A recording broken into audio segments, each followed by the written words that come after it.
Hello everyone, and peace of Christ to all of you. Please invite your friends and let us have a good time together studying a little bit about the cult of Muhammad. All of us, we knew that Muslims, they claim, as their prophet claim, that he went up to the heaven. But if we like search a little bit in the internet, we will find Muslims, they have images of their prophet flying a mule. And you will see in the images that there is wings.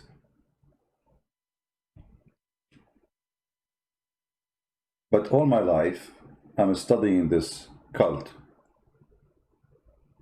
I never saw any resource, any books, and I'm talking about Islamic books, speaking about wings. No wings. Muhammad never mentioned the wings. Hadith never mentioned the wings. Not a single description mentioned wings. And you know, I challenge any Muslim to show me that I'm wrong. If there's any Muslim, he can show us. I will be happy to see that happening. So where the wings is coming from? You know, when you are a person who make up a story, and you did not give us details, then ideas will start trying to come to.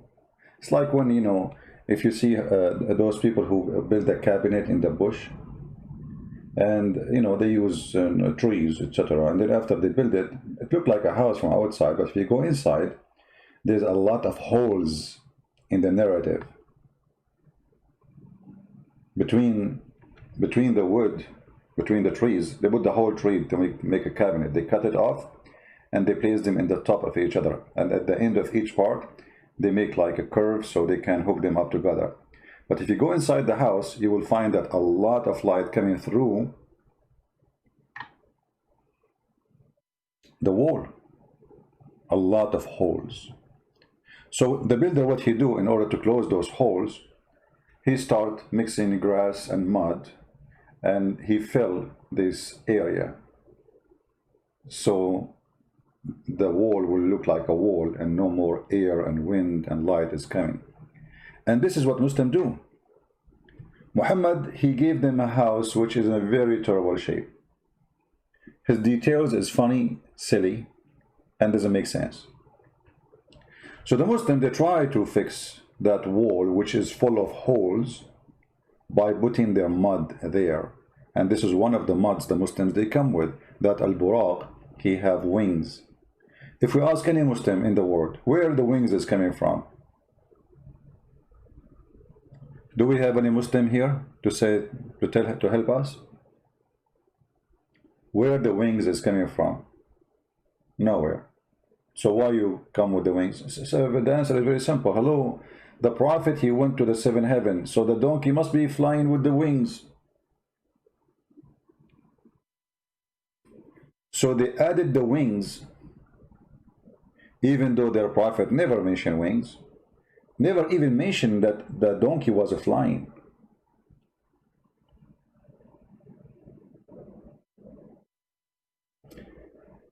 Six, and Allah, you can get it from Amazon, my friend. So Muhammad, he never mentioned such a story. And then if we go to the stories which is mentioned in Islamic books, which is approved by Muslims, we will find the following description. There's many hadith, by the way. I mean, we can read as many as you want from them.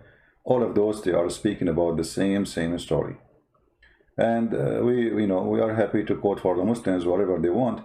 But if we start from the first hadith here in the top, when you search the search engine, it says, I was brought al-buraq.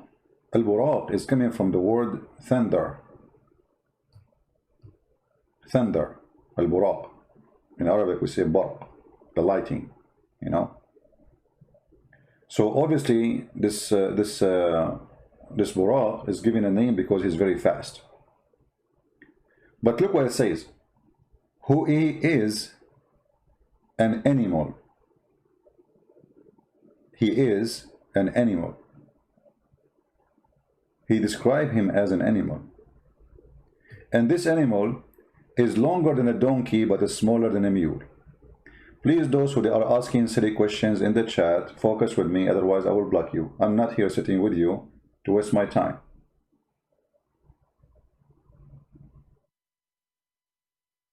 If either you care to listen and the topic is interesting, or take a hike, go watch cartoon.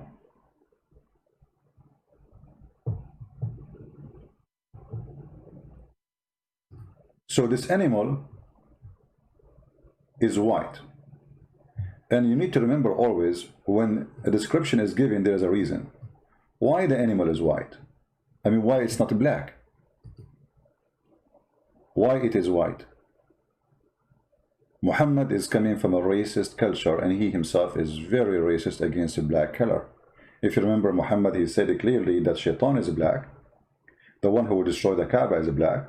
In the judgment day, Allah will make all bad people like me black, and will make all good people, like the Muslims, white. And now he is receiving an invitation to Allah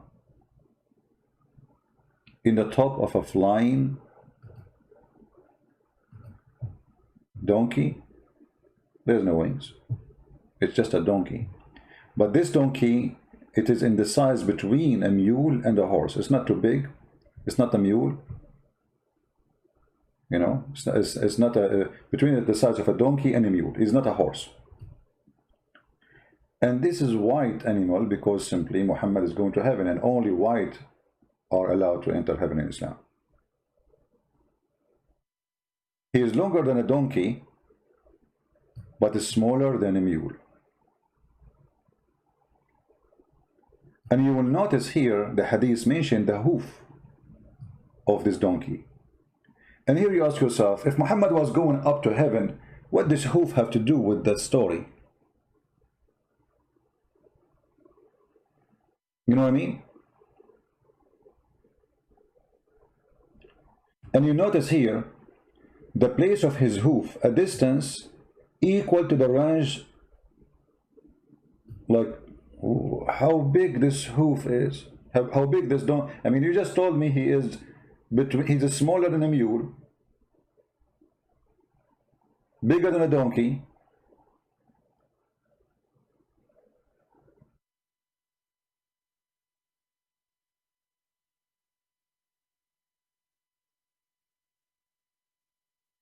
And when this mule he walk, he have a certain way of jumping or walking.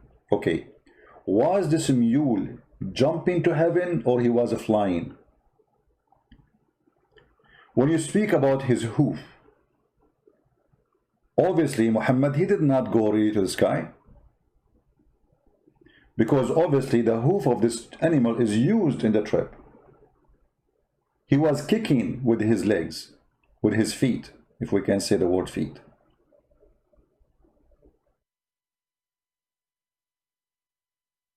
And you will notice here it says, I mounted it and came to the temple of Bayt al-Maqdis. Okay, so this same mule took him to Jerusalem.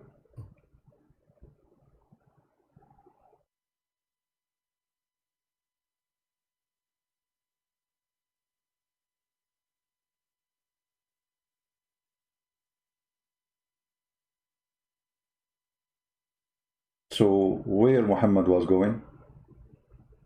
To the sky, or he was in the ground? If he is in the sky, then why he describing the movement of the hoof? And as long Muhammad, he was riding this donkey, or let us say this animal, who took him to Bayt al-Maqdis, how come Muhammad did not describe anything between? I mean, imagine, okay, Muhammad, so he was riding in the ground, and this donkey was like, each time he kicked like 100 kilometers. But in order to do that, you have to jump in the air. And you have to jump very high. It's like a missile. When your missile go, you cannot send the missile straight, because you will hit objects in your way. There's hills, there's mountains. You cannot go straight. You have to go up, you have to go down. So the story here is very weird and very funny and doesn't make any sense. And then you will see that when he arrived to the temple, which is the temple of the Jews, and Muhammad occupied it, and now they took it and they claim it for themselves, the same as they do with Hagia Sophia. The gang religion, the thief religion, they occupy your land and they take your churches or your temple and they make it Islamic. When he arrived to Bayt al-Maqdis, which is the temple of David, he tied his mule with a ring. And look what it says. It says this is a ring used by prophets to tie what? To tie al-buraq. But this is mean that al-buraq was an animal who take prophets to that place. And in the door there's a ring, and those prophets, they tie this mule to it. I don't know if you know what I'm talking about. Like if you see old buildings, you will see like they put a ring in the wall. So when somebody come with his horse or his donkey, he tie it with it, you know. And this is like old days. You find it everywhere. Next to any house or door or a store, they have rings outside so people they can tie their donkeys or their horses. Used by the prophets. If we ask the Muslims, who is the prophets who use these rings? They have no idea. So why you are saying to us it's used by the prophets? Who is the ones who use it? Muhammad, when he went to the seventh heaven and he went to Jerusalem as he claimed, he found all the prophets are there. All the prophets of Allah waiting for him in that, they call it Bayt al-Maqdis, which is very funny for Muslim to use that word, Bayt al-Maqdis. You know, Bayt is an Aramaic word, Maqdis is an Aramaic word, both mean holy house. Why Allah is using Aramaic language even to describe the Kaaba, to describe even what is in heaven. Al-Baytul Ma'mur, Bayt is an Aramaic word. Al-Kaaba is a Bayt. But this is stolen from the Aramaic and the Hebrew, like Bethlehem. Bethlehem, you know, I mean, if you go right now and search in Israel, how many cities they start with the word Bayt, you will not believe it. This has nothing to do with Arabic. Was Allah an Aramaic? Or he's a thief? When Muhammad he went to the seventh heaven, he described that when he went to the house of David, which Muslims they claim that it is their own, he found there all the prophets waiting for him.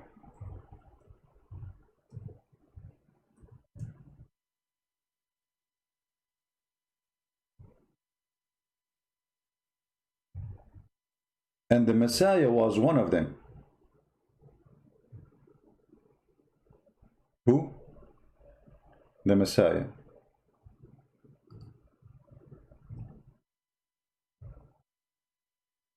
How many prophets were waiting for Muhammad there? 124,000 prophets.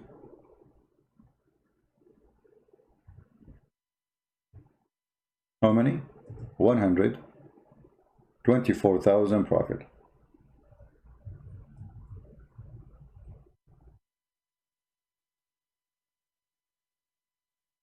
If you notice with me, it says there is only one ring and there's only one donkey. Muhammad, he mentioned that this is a donkey he used to go there. But it says there that this is a ring used by previous prophets.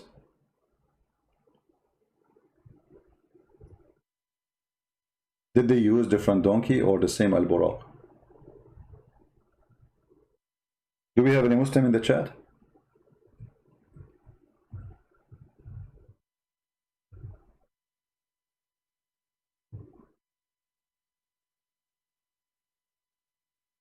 Any Muslim?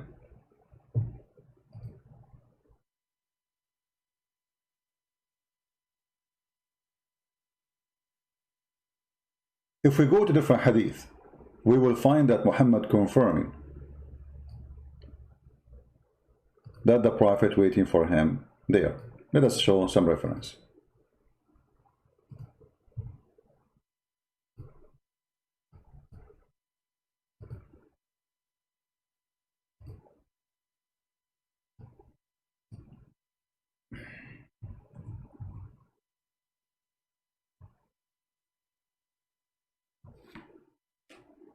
Muhammad saying,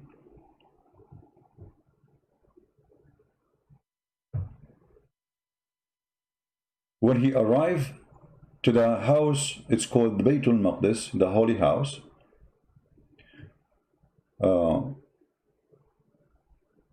they are asking him, people, they start asking Muhammad about things there. I mean, okay, as long you went there, tell us what you saw there. Muhammad could not prove anything of what he mentioned. There's people, they went there before him. And Muhammad, he said, they start asking me about things, about Baytul Maqdis, about things which I could not observe.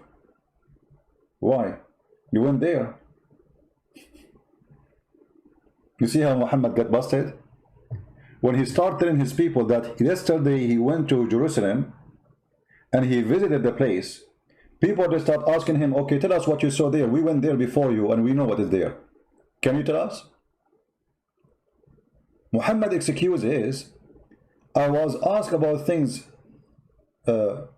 pertaining to Bayt al-Maqdis, which I could not observe, between two brackets, in my mind. What? So you were there, but you can't describe it?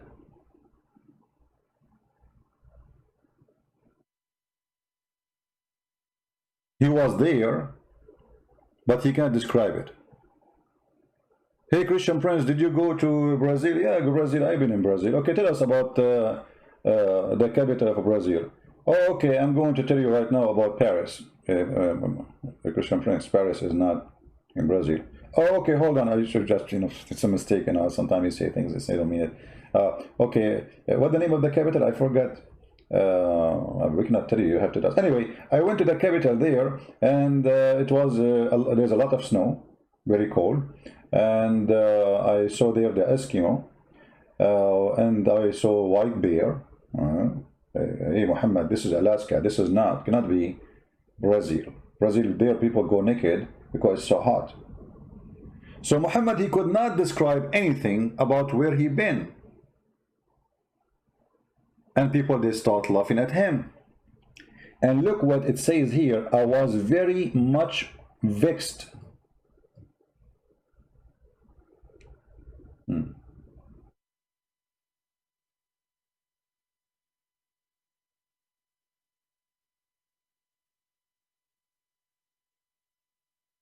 He was very sad, very upset. He could not prove anything. They ask him questions. You've been there. Okay, tell us what you saw. What? Nothing. Nothing. All what this guy, he said, he saw a ring in the wall. He tied his donkey. He went inside. He saw Moses. He saw Isa. He saw the prophet. What you saw? What else you saw? He don't know.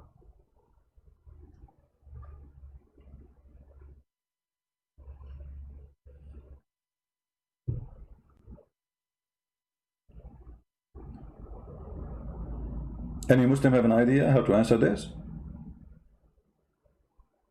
Isn't it obvious that Muhammad is a fraud?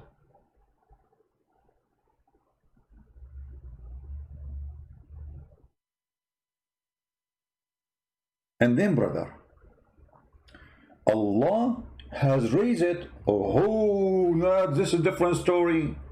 Allah, he left up all of Jerusalem to the sky, so Muhammad can see it. What? Allah raised it before my eyes. I looked toward it and I gave them information about whatever they questioned me. I also saw myself among a group of apostles. They are there. Yes, brother. I saw Moses saying a prayer. and I found him to be well-built man, as if he was a man of the tribe of etc. I saw Jesus, son of Mary, even Jesus was there, offering a prayer for all men. He had the closest resemblance of Urwa. Jesus, he looked like Urwa. I saw Ibrahim. I mean, we go back all the way to Ibrahim. Abraham is there too. Okay, all those prophets, are they dead or they are alive? As I know, according to Islam, all the prophets are dead except one. His name is Jesus the Christ. They call him Isa. So what do you mean you saw Ibrahim, you saw Moses, you saw... Are they dead or not?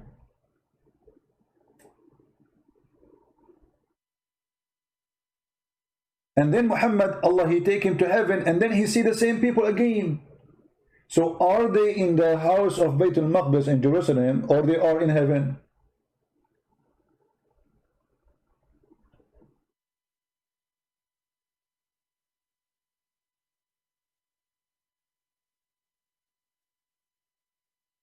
The story even get funnier and more stupid. From Ibn Abbas, he said that when he went to Jerusalem, he found all the prophet there. Let us see if we can find the hadith. This can be found in Musnad Ahmad by Imam Ahmad. Let us see.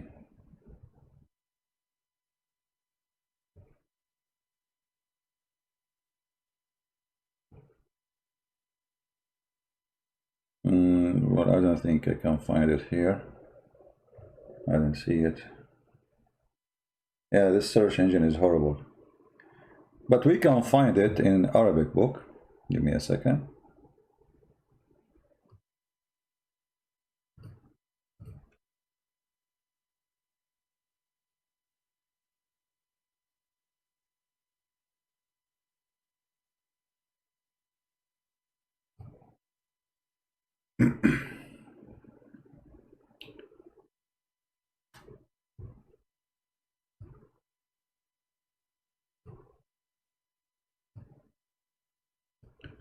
صلاة الأنبياء في الحديث النبوي عن ابن عباس أنه etc. Let us translate to English.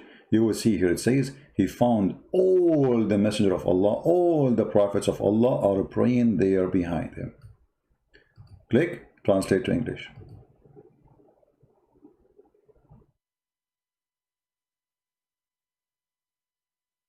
The translation is not coming correct. He found the prophet ajma'un, all the prophet with no exception, they are praying with him. Do you see it?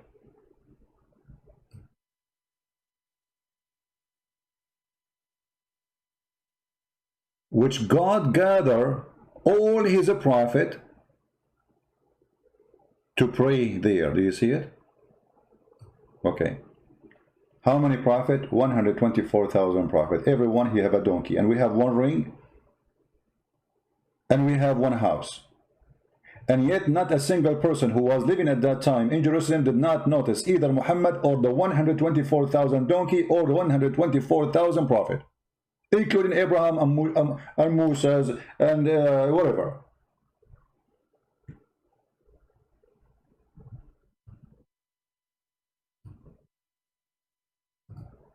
All the prophets were there.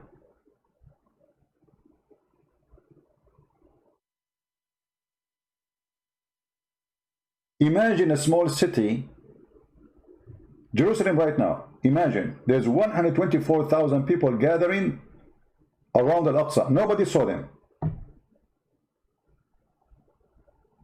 Nobody witnessed such a thing. Only Muhammad saw that.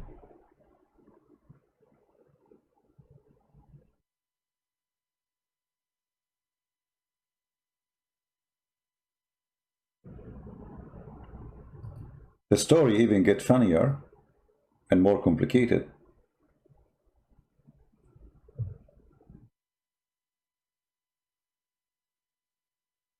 Muslims are not even sure if Muhammad he went up to heaven first and then he went to Jerusalem, or he went to Jerusalem and he went up to heaven after. Why? Because Muhammad he is a fraud, he contradicts himself. If we go back in the hadith here, based on the story here, Allah took him first to Jerusalem.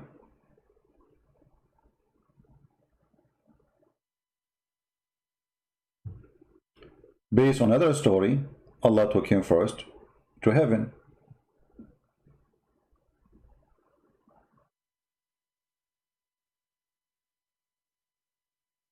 Which one happened first?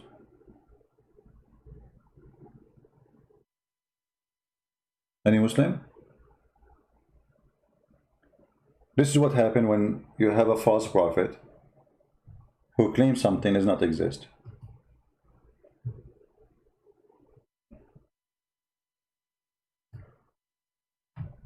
When Al-Buraq brought to Muhammad, the Buraq have a saddle on it. And Muhammad he asked Jibreel, this is all for Muhammad, which means him? Jibreel he said, by the Lord, there is no one more honorable to your Lord than your Lord than him. Him? Aren't you talking to him? Who's talking to who now? He said, then he started sweating badly. What is that? Muhammad he got dirty before he go to heaven? A sweat is a form of piss.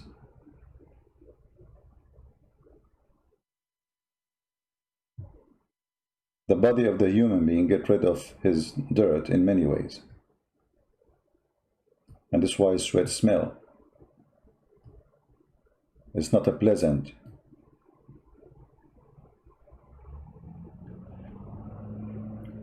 I'm trying to find if there is any Muslim in the chat want to say something. Do we have any Muslim? He oppose, he don't agree.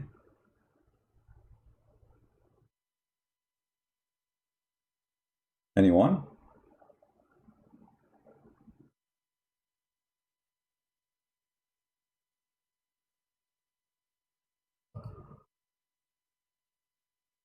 Remember, Muhammad before he was taken to heaven, Jibreel he cut his stomach, he took his you know, his liver, his kidney, he took his heart, he took his everything out, and he washed it with the water with Zamzam. And now Muhammad is the second Muhammad is going to heaven. Now he's sweating again.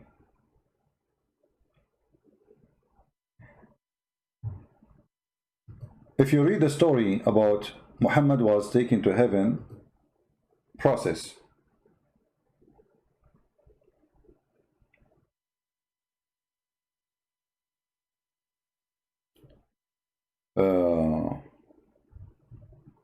you will notice something Muhammad he said, maybe many of us did not give it attention.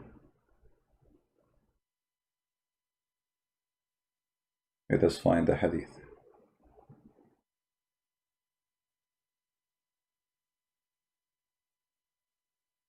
Here we go. Until now we did not talk about Muhammad where he went, because this is the final destination we're going to reach. But look how Muhammad he tried to fool the fool. That's why I say always, if a fool like Muhammad can fool you, how fool are you?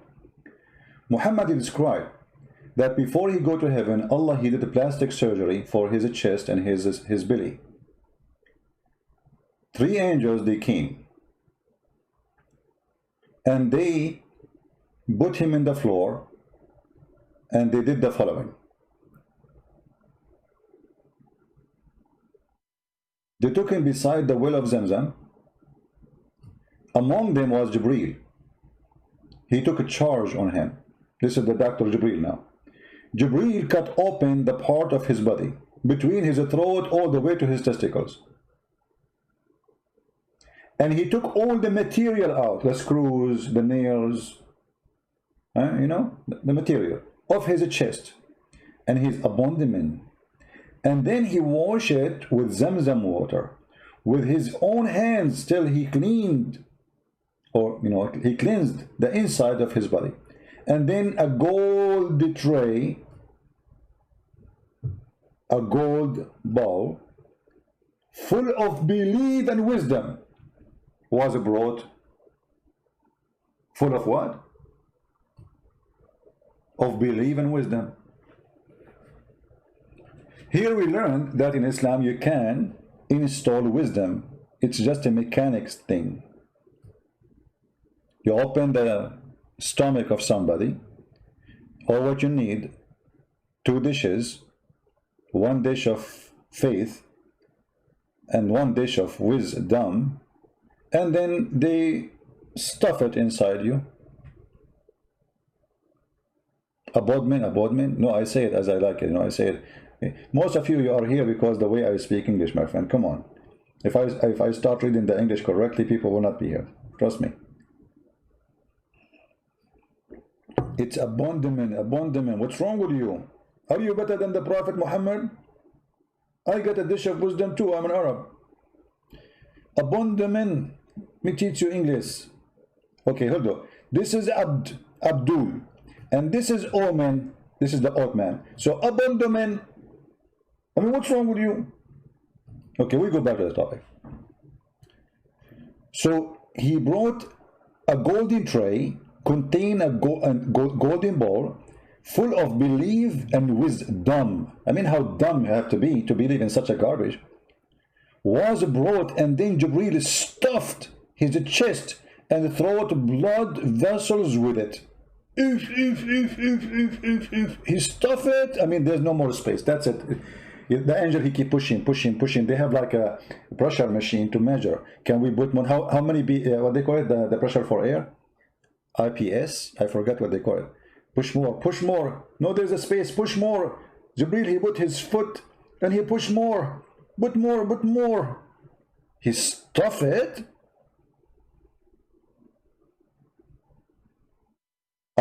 What? Yes, brother, he stuffed it.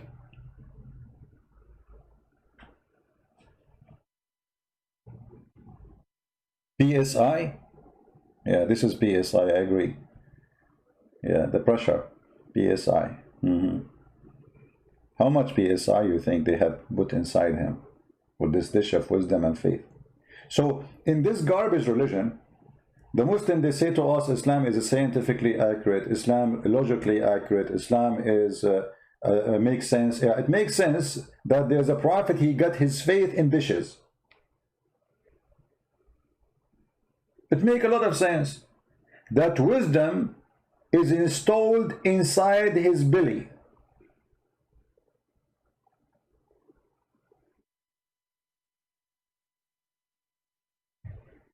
And all of this is what? It's just to prepare him to go up to heaven. Okay, hold on.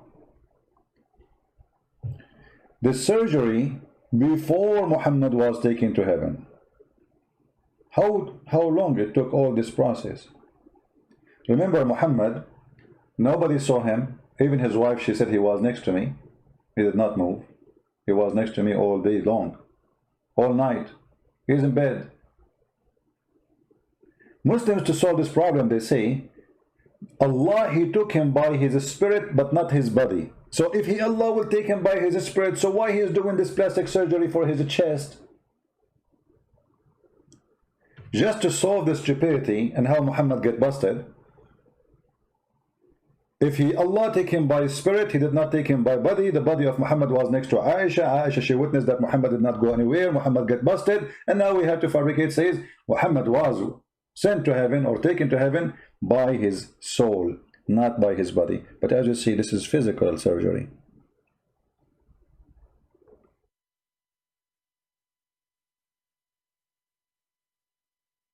Actually, even the Quran speak about the plastic surgery done for the breast of Muhammad.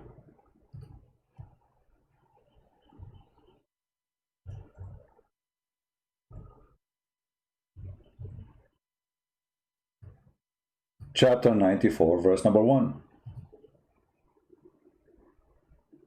Have we not expanded the breast? I mean, come on. all of us we knew how important it is to have big breast. The Muslim, they say, no, this is not about physical thing, this metaphorical. Hold on, it says, and we removed from thee the burden.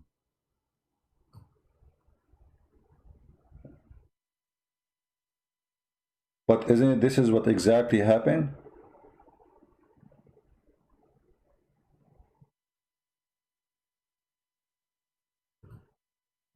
To describe better how this has happened, we have to show you some images.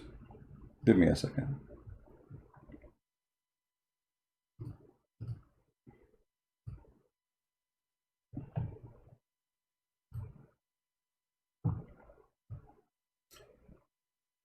Again, for those who do not know, we publish my book in Polish language for free, and I posted the link in Patreon, and we post it in the Arabian Prophet account.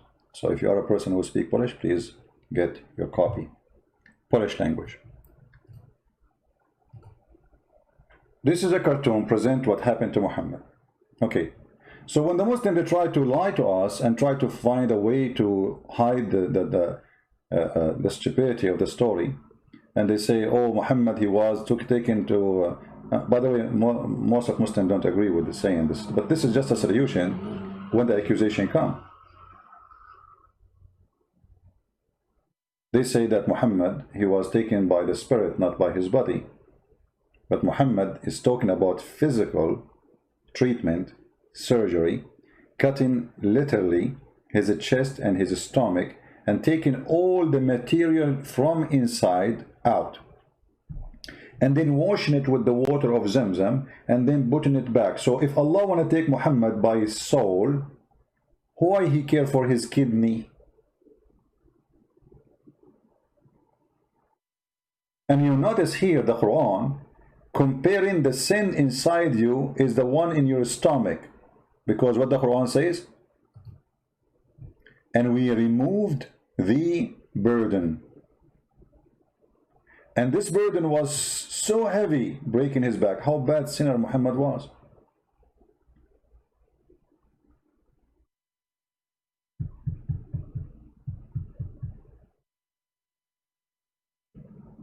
See it?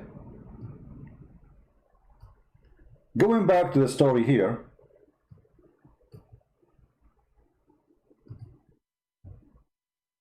after Muhammad, they install inside him a dish of wisdom and dish of faith, which is very funny, hilarious, stupid. Let us make a vote here. Who is a Muslim here believe really that faith and belief can come in dishes? Who agree with Muhammad? Who is a Muslim? He is proudly convinced that faith and wisdom, they come in dishes, and we can install them inside the person.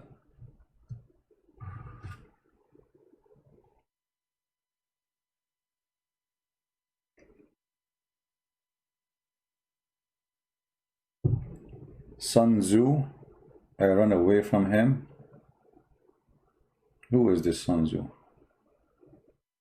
I always go to the zoo. Sun Tzu. His name is Sun Tzu. Okay, Tzu. I always run from everybody. I mean, come on. Actually, if you see me in the street, I will be running like Muhammad. Like, dude, leave me alone. Always run from people. What are you kidding me? It's proven by Zakir Naik. This guy who's saying that, he must be having a dish of wisdom now scenario. So, who is a Muslim agree that Allah, when he want to make a prophet wise, he sent angels and they put a dish of wisdom inside him? I challenge a single Muslim to call me right now and say I agree with that. Let me go in Skype. Give me a second. Even though I wasn't really thinking about going in Skype now, but maybe. Just to make you hear the response of the Muhammadan. And this guy who says Zu, what his name, Tazu, call me Tazu.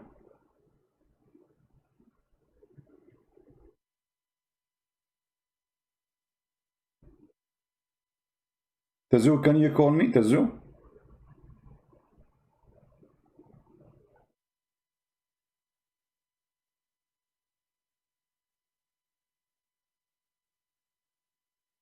Where is Tazoo?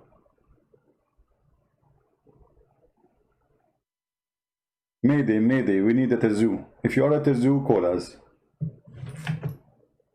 We accept all sides of Tazoo. Tazoo, small Tazoo, big Tazoo, it doesn't matter. We have dish for all kind of Tazoo.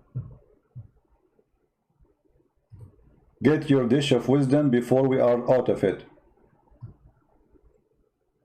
Don't forget to use the Kobon, which we offer with the wisdom dish. The Kobon is, are you ready to write it? But please don't share it with others. This is just special for those who are viewing us. Camel urine.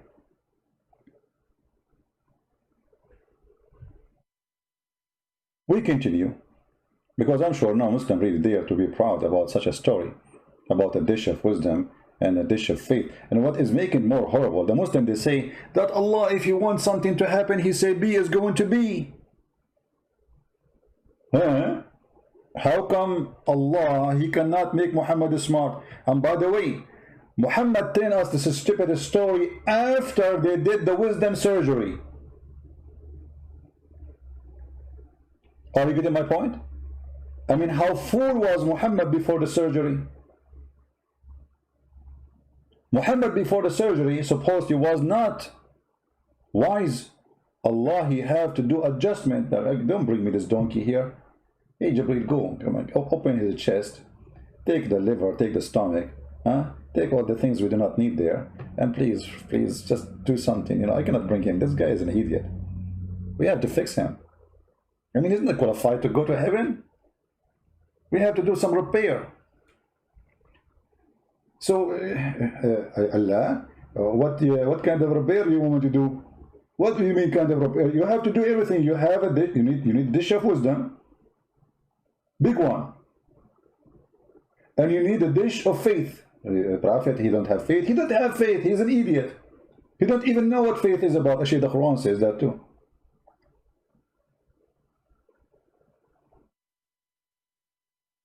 The story here is enough to make anyone who have little brain understand. You don't need to be a genius. That this cannot be from God. This guy is an idiot. If this is a story about a dish of wisdom and dish of faith, he taught after the surgery. Muhammad before the surgery, how stupid he was. If we ask the Muslims, yeah, my Skype is on, Tazoo.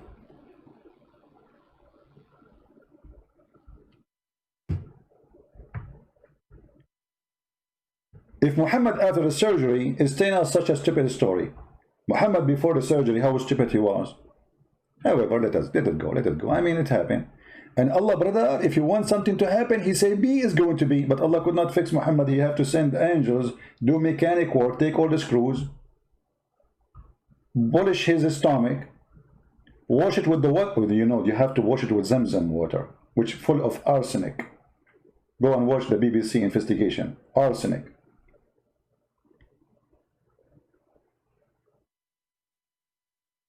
Son Tazoo, one more time you say to me, I will call, I will block you. If you are a man, just call. Stop doing it, I will call you. Are you there? You will call me. Can I call you? Just call, man. I hope you're not married. I mean, by the time you make your wife have a baby, she's going to be in her 60. Are you in the bedroom? I'm coming to you. Get ready. Are you there? What, do you need a dish of wisdom or something? Just call. Unbelievable.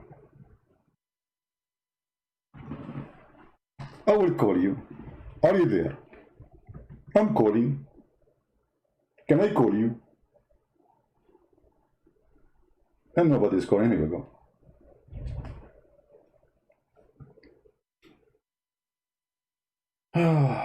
Let's see.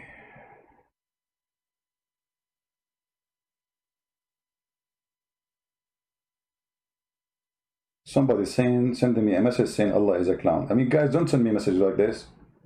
We have a chat. Don't send me anything in Skype, otherwise I will block you. Allah is a clown. Thank you for telling me. I did not know that. I just noticed. Okay. So as you see, here we see that somebody taking advantage of the naive. Those stories maybe they can go through in the time of where a person he can ride a broom and he fly with it, you know, and Harry Potter, the Lord of the Ring. Actually, Muhammad he have all those stories. Muhammad he told the Muslims about Sulaiman. He have a flying carpet, flying horse, ring. He controlled the genies and he controlled mankind and all things in the world by his ring. And then Sulaiman he lost his ring because genie he came to his wife. Her name is Jarada, Al-Jarada. And when Sulaiman was doing poo-poo in the bathroom, he don't take his ring with him because this is the ring of Allah. I mean, you cannot take the ring of Allah to use the bathroom. Haram. So Shaitan come and he was in the shape of Sulaiman. He asked Sulaiman's wife to the ring. She gave him the ring. He wore the ring. He became the king. True story. Why in the world you don't believe in Muhammad as a prophet? Why? How dare you? Those stories are true. That's why when I go in the bathroom, I don't give my ring to my wife. I don't have a wife. I hide the ring somewhere. I hide it, you know. You can't trust your wife to give the ring. She will, Shaitan will come in your shape. She asks her for the ring. She take the ring. You know. Okay. This is what happened to many of us. You know. Your wife, she go give the bank account number because she think this is you, but it's not you. Because you look like you and speaking like you and you sound like you, but she give the and then you end up there's no money in the bank. And what happened to this Tuzu? Tuzu, are you doing surgery for Zamzam? I thought you want to call me.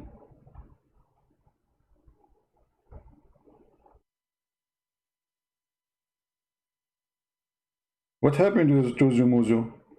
Ruzu?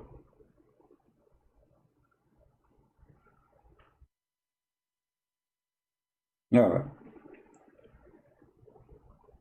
And then Muhammad, look what he said here.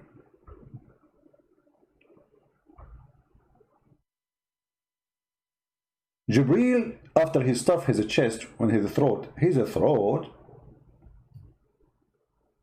what? He stuffed his throat, blood vessels. And you tell me that Islam is not scientific? With it, and then close it. For sure you close it. Imagine Muhammad is walking like a zombie and his throat is open. Like, hello? Like in some countries, you know, the doctor, they forget the Caesar inside your stomach. Hello? Jibreel will not do that mistake. So he closed it. After he stuffed it, so now we have a stuffed throat with wisdom and faith. And here you notice that there's no more space. I mean, the faith and the wisdom is all the way to his throat. If Muhammad, he open his mouth, he doesn't see teeth. You see wisdom, you see faith.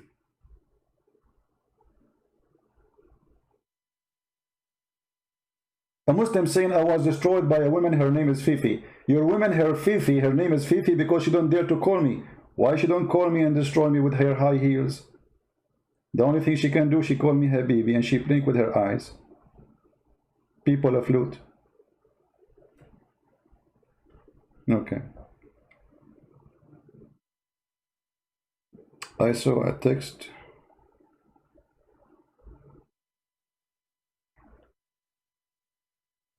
Tuzu, call me.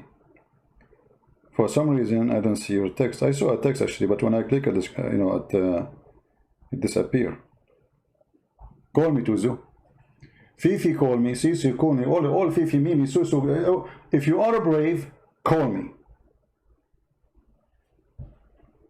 All of us, we are destroyed by you. Yet nobody dare to call us.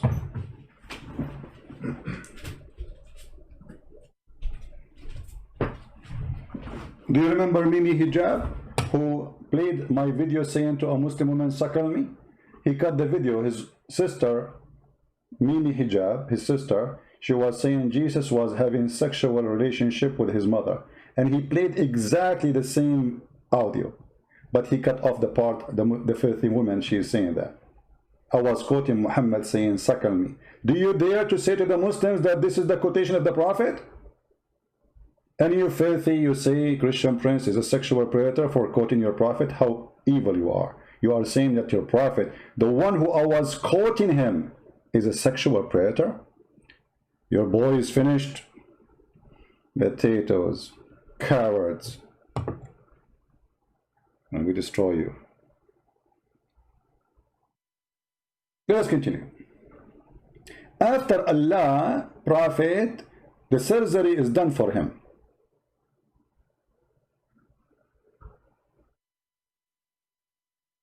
Huh? Hold on, we have somebody saying, why not listen where it says surgery? Why make insult to Hindus and Mexican? Just get out of here. Who is insulting Hindus and Mexican? If I say Hinduism is false, I'm not insulting people. I'm saying it's false. And Mexicans are my best friend. You're a potato donkey. See how they try to bully you? Making fun of Mexican. Where I did make fun of Mexican? Hello? Cowards like their prophet. Bully. The nation of bully. A shoe of a Mexican is better than your prophet.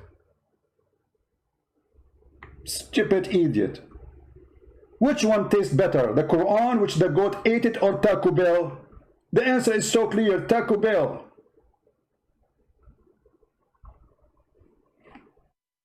Potato. Now listen carefully. After the prophet, his chest closed, now he is ready. See, right away they close his chest. Muhammad, he woke up from the surgery in a second. Stitches. Muhammad is ready to go. Muhammad, he opened his eyes. Are you guys done? Actually, his eyes was open, by the way. He was doing the surgery. He can see you because he's describing what they are doing to him. Muhammad, when the surgery was done to him, his eyes was open and he was watching. Otherwise, how he can describe what they did? You see, the one who described what happened, it was Muhammad.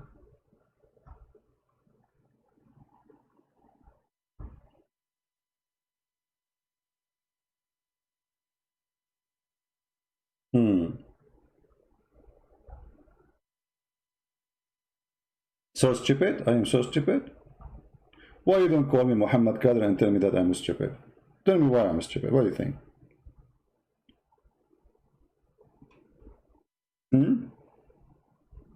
Where is Imam Murrah? Imam Murrah is here. Do you dare to call me Imam Murrah? The Muslims, they never heard of an Imam Murrah. So I showed them many days they have Imam Murrah. They said, this is time traveling.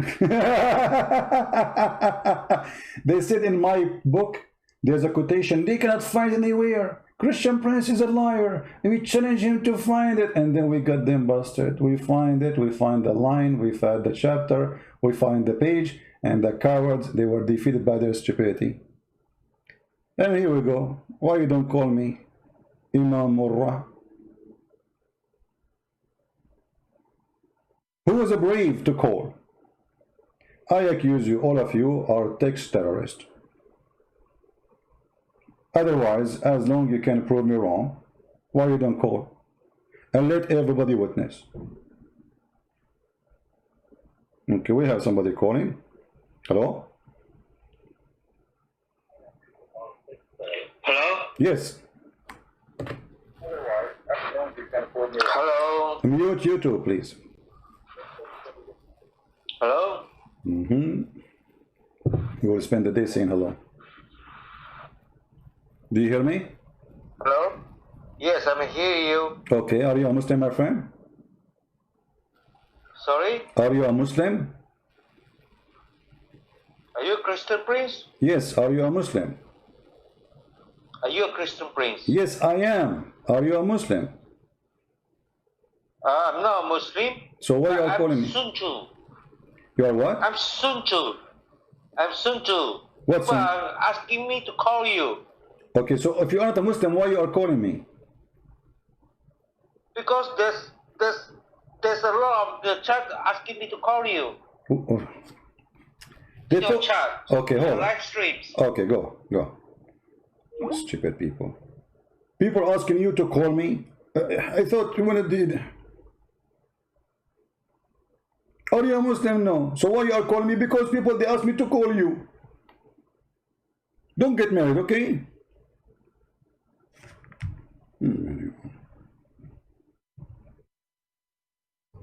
We thought we got a fish. It turned to be a chicken. Yeah, what I would do with them? Sun Tzu, Tu Tzu, he's the Muslim. Anyway, and then he scanned with him to heaven. Here we have the problem. You see the name of the video, the title, the heaven of Muhammad, where it is located. I mean, how in the world we can be confused? It says, and then he scanned it with him to heaven. In Arabic, it says as-sama. You remember when Muslims, they start debating me, saying that sama does not mean heaven? You remember? In Arabic, here it says, he took him to the lowest heaven. To where? To the lowest heaven, as-sama'u dunya.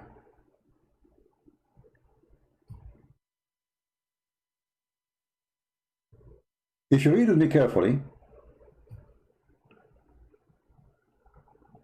he took him up to the heaven, and this is the lowest heaven. You see, translation here, by the way, is a stupid translation. It says the heaven of the world. No, this is not what it says. As-sama'u dunya. This is a phrase coming from the Quran. Muhammad, he claimed that in that location, as-sama'u dunya, is where the stars are located.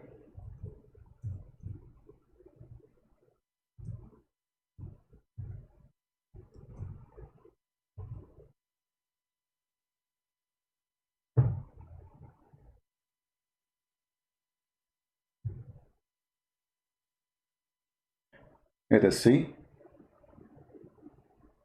the verses.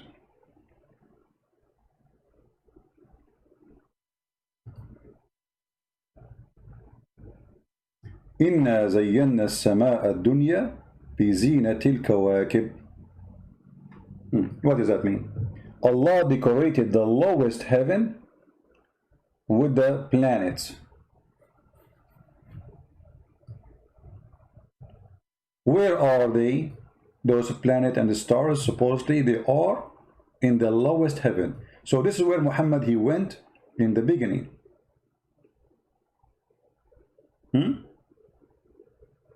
Muhammad, he went to that location.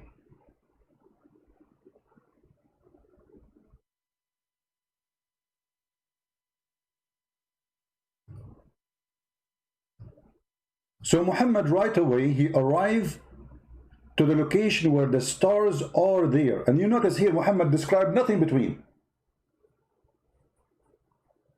Guys, do you notice with me? To go, let us say I want to go to the sun, and the sun is one of the most closest stars to us. The sun is the closest star to us. How many years I need to go to the sun? In the speed of light. The Muslim, they say, do you remember when the Muslim, they call me and they say that the angels, they move in the speed of light? Do you remember when the Indonesian boy, he called me and his relativity of time? Isn't it Allah, he said in the Quran, in the Hadith, Muhammad, he said that the angels are created from light? So this is their max speed, light. How many years you need to go to the sky where the stars are with the speed of light? And in order to reach the speed of light, you have to be with no physique, with no particles. See, the reason the light is so fast than other things, because there is no resistance for the light. When your body have particles, especially if it's big, then you will burn, first of all, before you leave the zone of the earth, or if you are coming to the zone of the earth. the body will be demolished. So how Muhammad, he went all the way to the lowest heaven where the stars are located, and right away he's there in the top of a flying donkey, which is not having wings, and an angel is with him. So the angel cannot exceed the speed of angels. Look what the Quran says about the speed of angels.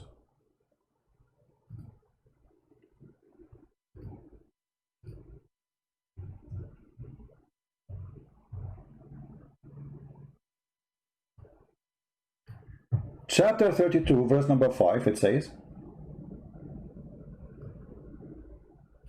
He rules all affair from the heaven to the earth. In the end will all affair go up to him in a day. I mean, this translation is stupid translation. Let us change it. This is Yusuf Ali. I think Yusuf Ali, he was doing, I don't know, taking too much hashish.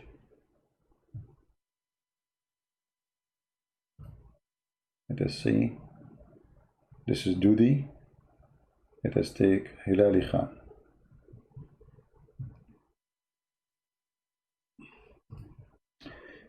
You're welcome, our friend from Poland. Please don't forget, if you are a person from Poland, to copy the link, share it with all Facebook pages, etc. So more and more people will know about it. We need to tell the people, it's for free.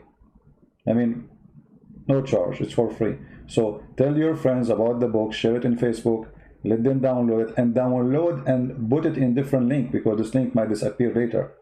All right, so download the book, put it in G Drive link for free, and you know, Gmail Drive, I mean G Drive is for free. You can just load as many files you want. It says here that he arranges every affair from the heaven to the earth. Then the affair, it will go up to heaven. Those are the angels. In a day, space wherefore of 1,000 years of your recounting, i.e., recounting of our present world time. So in order for the angels to go up to heaven, they need how many years? People, how many years the angels they need to go to heaven? 1,000 years.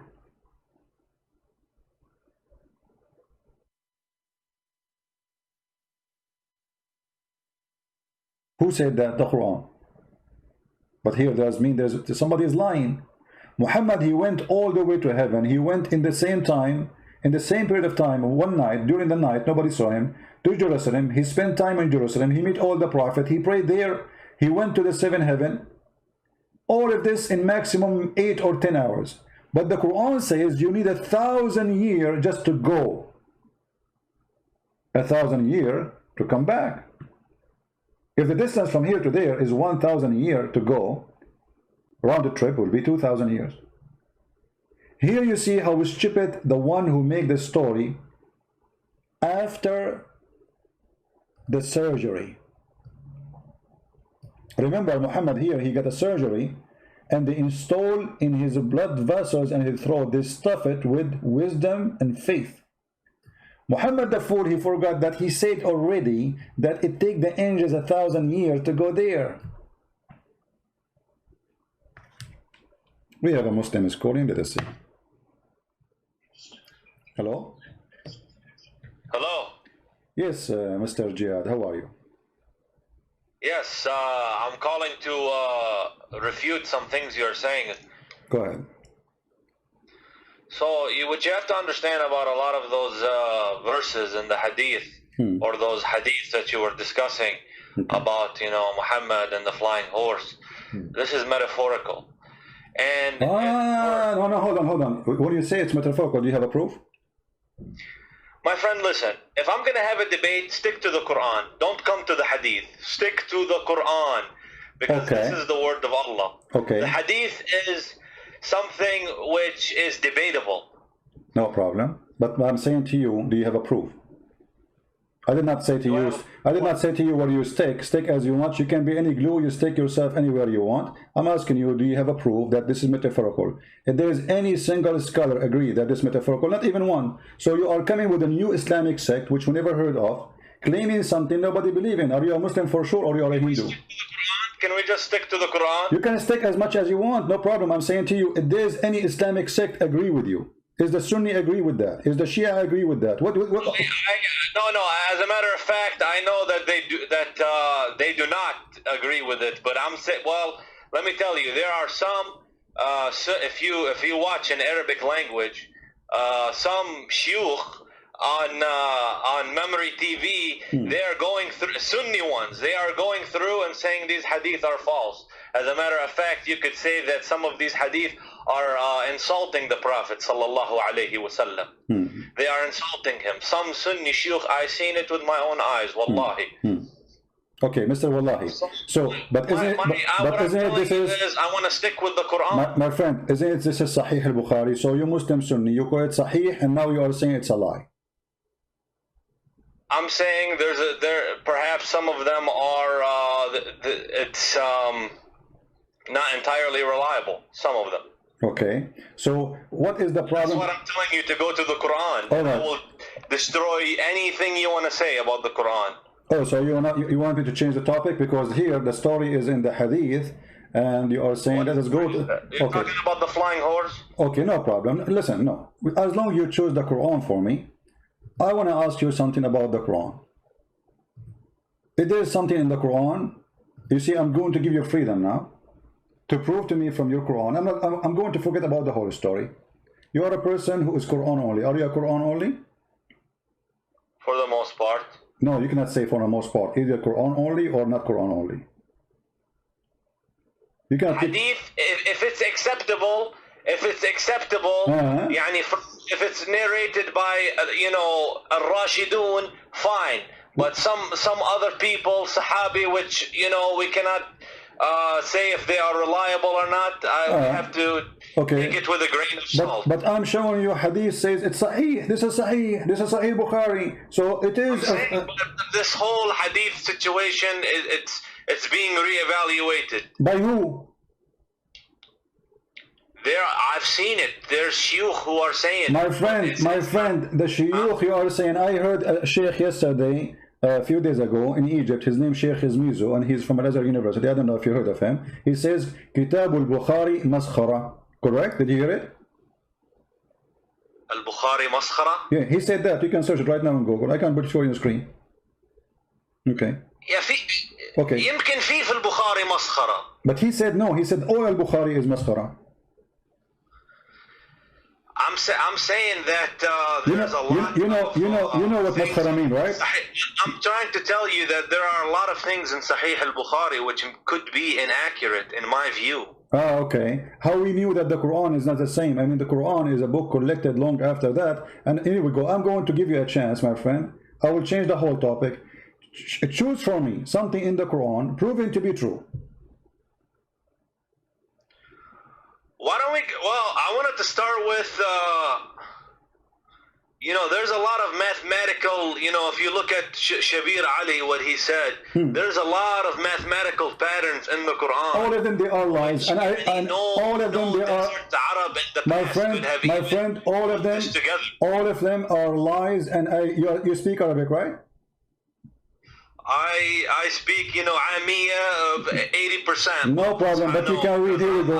I can calculate the numbers for you of the letters, and you speak Arabic, and you will see how I can get them busted in a few seconds. I have a good basis in Arabic, and I can see it. Yes, I have a strong basis in Arabic, but English, I'm stronger in it. No problem, but you can count letters, right? So those liars, they say number 19 is the miracle. If we count the chapter, here we go Ar-Rahman. Bismillah Ar-Rahman. Is it 19 letters? No. Because if you speak Arabic, you see that the first word is bism. I cannot see anything.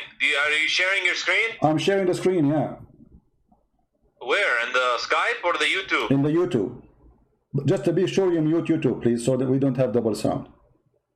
Okay, I'll mute the YouTube. So, are you putting it now? Yeah, it's in the screen. It's in the screen. Okay. So, Bismillahir-Rahmanir-Rahim. Yeah. What is? Okay. What is the first word here? Is bism, right? Yes. This is a change of letters happened after they wrote and they draw the Quran. This is a drawing. The true word writing is bi-ism. Do you agree? BSM, yes. Correct. In the name of Allah. Thank you very much. So guys, so the first one is BSM. Here we go. So we have to add a letter now. Here we go, BSM. So 19 became 20. Look at Ar-Rahman. Allah have shadda. That's mean there's two L, two letters. That's make them two letters. We add one more letter here. This is 21. And now we have in the top of the letter Ra, another shadda. That's another Ra. This is another letter. And now we have in the top of the Ra here, another shadda, that's another Ra. So number 19 became what? Became 20, 21, 22, 23 letters, and your miracle is being destroyed, smashed in a 2 seconds. No, those are not letters. They are letters. Ar-Rahman, my friend. They are letters. No. Listen. You can go to the guy. His name. What's his name, guys? The guy who make a pattern in the Quran. What's his name? For this, you know, my friend. I don't want you to confuse the people out there. Okay? My friend, you speak Arabic, and you are the one who agree with me. Everybody heard you saying that the word bism is bi-ism. Did you say bi-ism and you agree? You said you agree. You said yes, bi-ism, not bism. So bi-ism. So there's a letter alif. So Bismillah. No, there's nothing called bism. Okay, are you saying if you write the word bism is wrong or bism is correct? Which one? Those are nuqat, and they're not letters. No, they are letters. They are alif, bism. Who said their letters, my friend? Who said their letters? Okay, this is the first time I heard that. Okay, this is like, you know. Okay, I want you to look with me in the screen. If I write the word like this. I'm using my mouse, okay? If I write it like this, is it wrong? I didn't see. It's in the screen. Oh, okay, yeah, in the red letters. Okay, is it wrong? Which one is correct?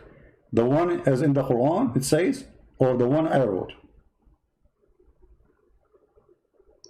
But like when you write Arabic, you don't have to use those. You can just No, I'm not, my friend. Can we be straight in answer, please? Which one is correct? This one in the Quran or the one I wrote? You put ba alif. So that's not correct. Not correct, guys. Be my witness. It's not correct.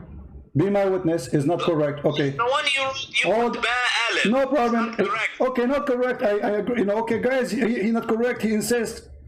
So if I show it to you now in the Quran, written the same, if I show it to you in the Quran right now, written as I wrote it for you, what you will do? Again, say again. Say again. You see now he's getting nervous. If I show it to you in the Quran, the same as I wrote it for you, what you will do?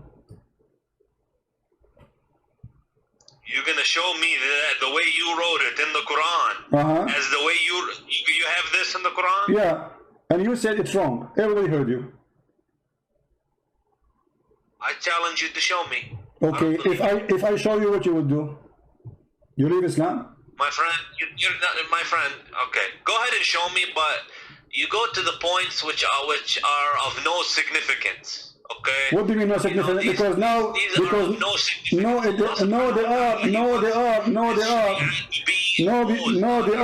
they are. Because simply, here we go. Hold on, it's in front of you. You see it? This is exactly how I wrote it, and appear in the Quran at least 4 times, exactly as I wrote it.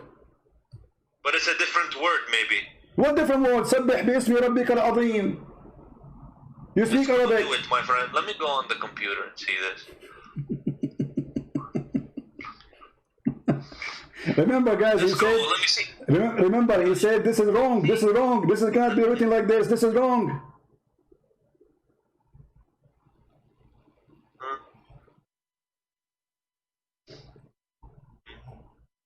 سبح باسم ربك الأعلى العظيم. This is in the Quran?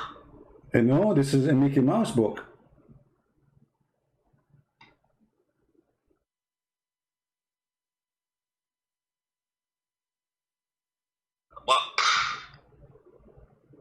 Well, I don't know. What do you have an answer for that. So the miracle, the fabrication. You need to do some got research busted. and I need to So consult with my consult. Okay, you can I'll consult. discuss it with him. And I can come back to you. Okay, no problem. Okay, forget about this one. The first one turned to be false. Give me something else. The first one about the numbers 19, etc. became garbage. So give me something can be proven to be true. Forget about this one. We forgive thee. Something else which is proven to be true? Yeah, to be true in the Quran. Something the Quran says. He had many prophecies which came true. Like what? Okay. The Quran, it prophesies the Big Bang Theory. Really? Where? Wallahi, I will have to look it up. I need to, I will mute you for a minute and I will find my source and come back. Okay. I will be waiting for you. If you don't know how to find it, I can help it for you, you know. I mean, it's okay. I mean, it's we help each other. There's a verse which it's a Big Bang, okay? And I know it from a scholar, and I will find it. I can find it for you in a second. Here we go. Chapter 21, verse number 30. It says, أولم يرى الذين كفروا إن السماوات والأرض كانتا رتقا ففتقناهما وجعلنا من الماء كل شيء حي. So do you agree with this verse? Yeah. Do you agree with it? Yeah. Are you sure? So this is science, and I am, you know, when it comes to Islam, I come from a logical perspective. Oh, that's wonderful. Logical. Okay. From understanding. I like that, my friend, Jihad. Listen. It says here, don't the believers see? Does it say see? Alam yara? Awalam yara? Correct? Or I'm giving false translation. Awalam yara. What the word yara mean? What is it? Awalam yara. What the word yara mean? Yara? You know, as I said, I'm not 100%, so as a matter of fact, that specific word, I'm not completely sure. Yara, ra'a, see. Don't they see? It says don't they see? Correct? Yara? Don't they see? Even read the translation. It says, don't they see? Okay. So, don't they see that the heaven and the earth, they used to be joined together? Is that the Big Bang? Here it says this. Yes. Okay, hold on. Yes. I like it how excited you are. It says here, didn't they see in the time of Muhammad? This is something they see. Do we see until now the Big Bang? We never saw it yet. This is theory. Nobody saw the Big Bang. It says, أَوَلَمْ يَرَى الَّذِينَ كَفَرُوا. Don't they see? Is that something you see? Allah spread them apart. No problem, but he's saying, okay, no problem. Guys, Allah spread them apart. Spread apart what? He spread apart the heavens and the earth, and this is the Big Bang, and okay, so you are saying that the Quran says there was earth and there was heaven and we separated them, correct? Yes. Okay, correct. But the Big Bang doesn't say that, because you just admitted that there is heaven, there is earth, we just separated them. The Big Bang doesn't say that. It says there was nothing. There's no earth. I have to say that. You are the one who said that. You are the one who said there was earth, there was heaven, and we just separated them. So this is not the beginning of the creation. This is an inference. What inference? My friend, it says, "Awalam yara," don't they see? And then they separate the heaven and the earth. So what happened? What the Quran saying? The earth and the heaven, they used to be. Which comes much later in time. Okay, hold on. Okay. What the Quran says, but okay. You can infer based off this. Okay, hold on. That's what it's referring to. Jihad. You see, the problem with you, Mr. Christian, is you take everything so literally. Like 100 times literally. Right, because here you have the microscope of a Christian prince. We make the image so big so nobody can lie to us. And look what happened to you. You just admitted I am the one who is making it so clear, and you are the one trying to go. No, don't go by details. Just let it go. Let me ask you. You mentioned something about which one comes first. According to the Quran, which one comes first? The sky, the stars, or the earth? Which one's created first? The heaven. The heaven, guys. Did he say the heaven? Did he say the heaven created first? Are you sure? Hey, my friend, listen. No, don't tell me. I'm calling you. a second ago you were a scholar. A second ago you were a scholar in the Big Bang. Now you do not know which one is created first, and you don't dare to say, I'm sure. I asked you, which one is created first? You said the heaven, and now you are trying to swallow it because you're afraid I'm going to show you something. Will torture what you said. So can you be, please, I'm speaking to you nicely in respect, Mr. Jihad. Can you be honest and tell us, according to Islam, which one, I will make it simple for you. Listen carefully. I have a Bible verse I want to share with the viewers. No problem. You can search as you know, but don't change the topic, please. This is a weakness spot on you. You are changing the topic because it's embarrassing. So now let us switch to talk about cars. So I want to ask you, which one Allah created first? I will choose two objects, one from the earth and one from the heaven. The stars or the trees and dust? The stars. The stars. I believe it's the stars because the earth is next. Okay.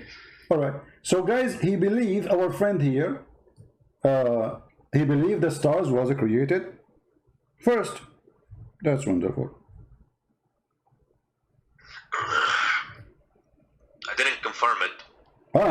You did not confirm it. So what you confirm to us now? So you are saying, can you confirm, please? I mean, what's wrong with Muslims? Why they can't confirm anything? A second ago it was obvious. Now because you're afraid. My friend, why you have to be insulting? I am not insulting.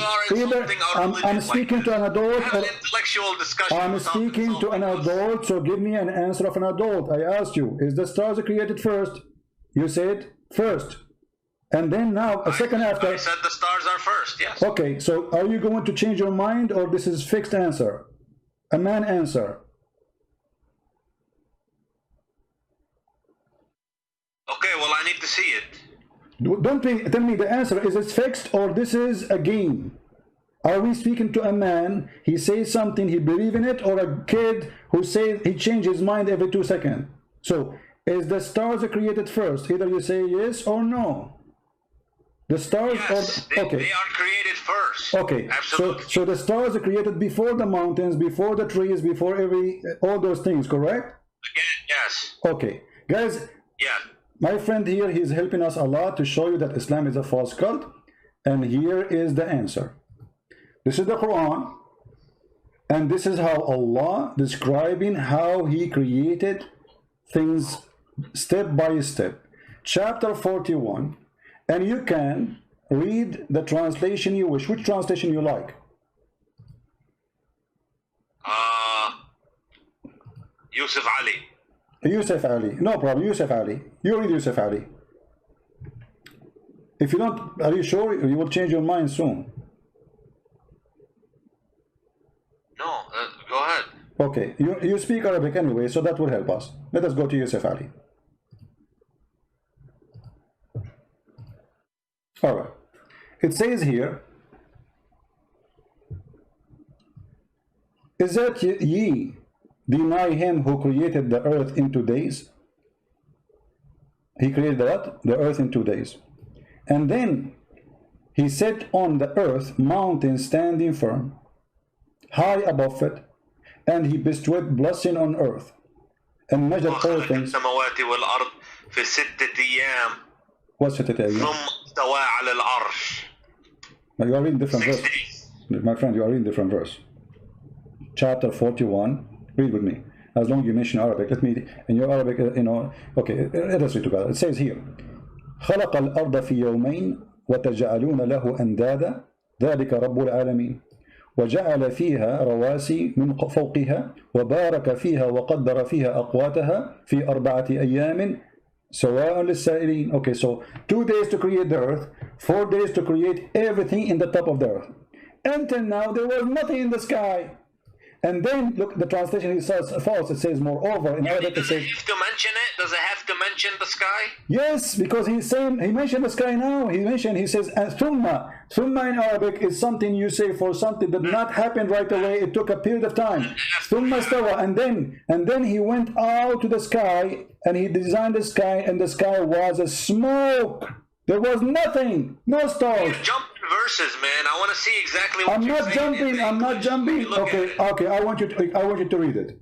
You can read it, no problem. So to avoid jumping, I want you to read it. Can you read it for us? Yeah. Okay, you start reading, please. You read, and I will be listening to you what you say, and to be sure, you know. He said to it, into the earth, come, ye together, willingly or unwillingly. They said, okay, you see, I cannot see now. What willingly and willingly? What are you talking about? I'm looking in your screen. Okay, you want to read it from which verse? Start from where? My friend, you have something on the screen. Okay, read from verse number 9, so we can start from the beginning. Verse number 9 on the screen. Here we go. I put it for you on the screen. Number 9. Yeah. Okay. Do you scroll? Let me. Do you verily? You have to disbelieve in Him who created the earth in 2 days, and you set up rivals with Him. That is the Lord of Rabb al-Alameen. Okay. Okay, verse number 10. He placed therein firm mountains from above it, and He blessed it and measured therein its sustenance in 4 days. Wonderful. For all those who ask. Okay. Verse number 11. Huh? Verse number 11 now.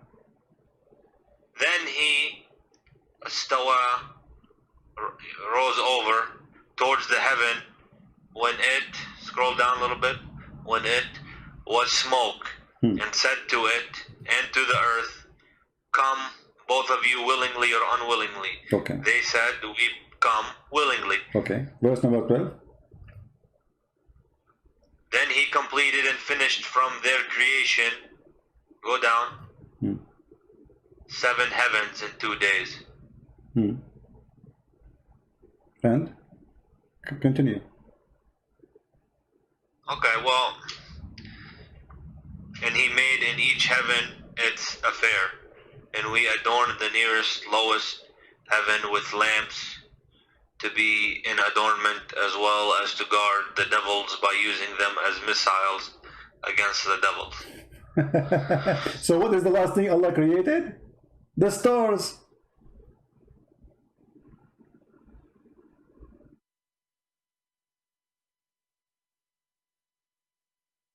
Okay, what's your point? But my point, I asked you which one Allah created first. You should for sure the stars. Why? Because you are a believer in the Big Bang.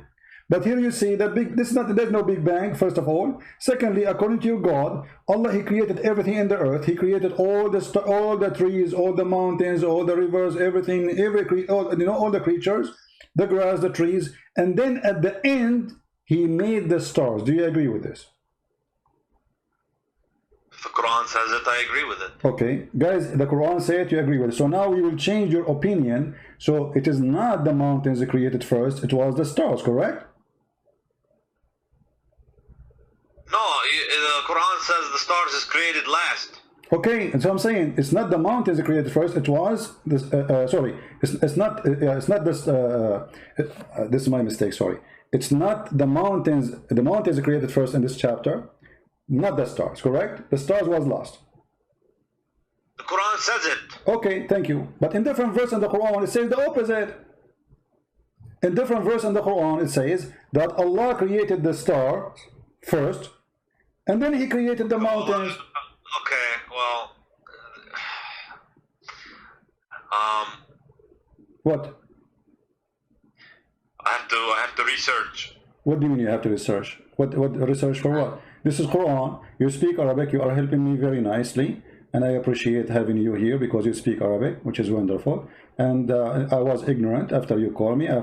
Now I am very well informed, and I know better. So can we read together and see what the Quran is saying? Read carefully. This is the Quran, chapter 79. This is the Quran. I mean, I don't have an answer, really, to be honest. No problem. But this is the Quran, chapter 79, saying, you can read. Go ahead, read for us. Verse number 27. Go up. You passed it. No, I'm there. 27. You passed it. Are you the harder to create? Are you the harder to create, or the heaven?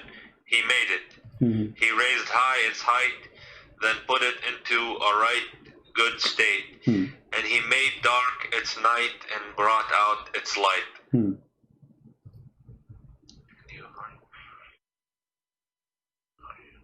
Read read loud, so people can see the wisdom of Allah.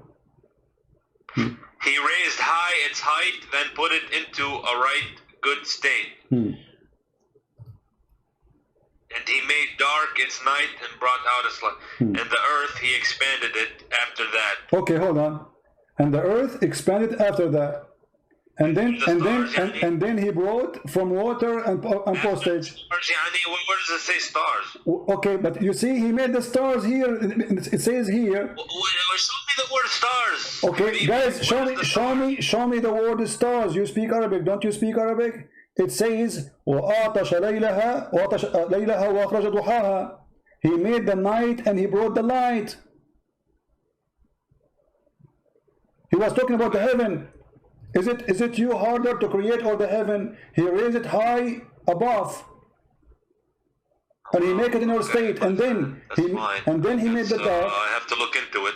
But it's so clear. In the other chapter, it says you agreed that the last thing Allah He created was the stars. Here, Allah He finished the sky, He finished the stars, He made the day, He made the night, and after that, the earth He expanded it, and after that He put the water, and after that He put the mountains. The last thing here in the chapter 79 was the mountains. In the other chapter 41, the last thing was the stars.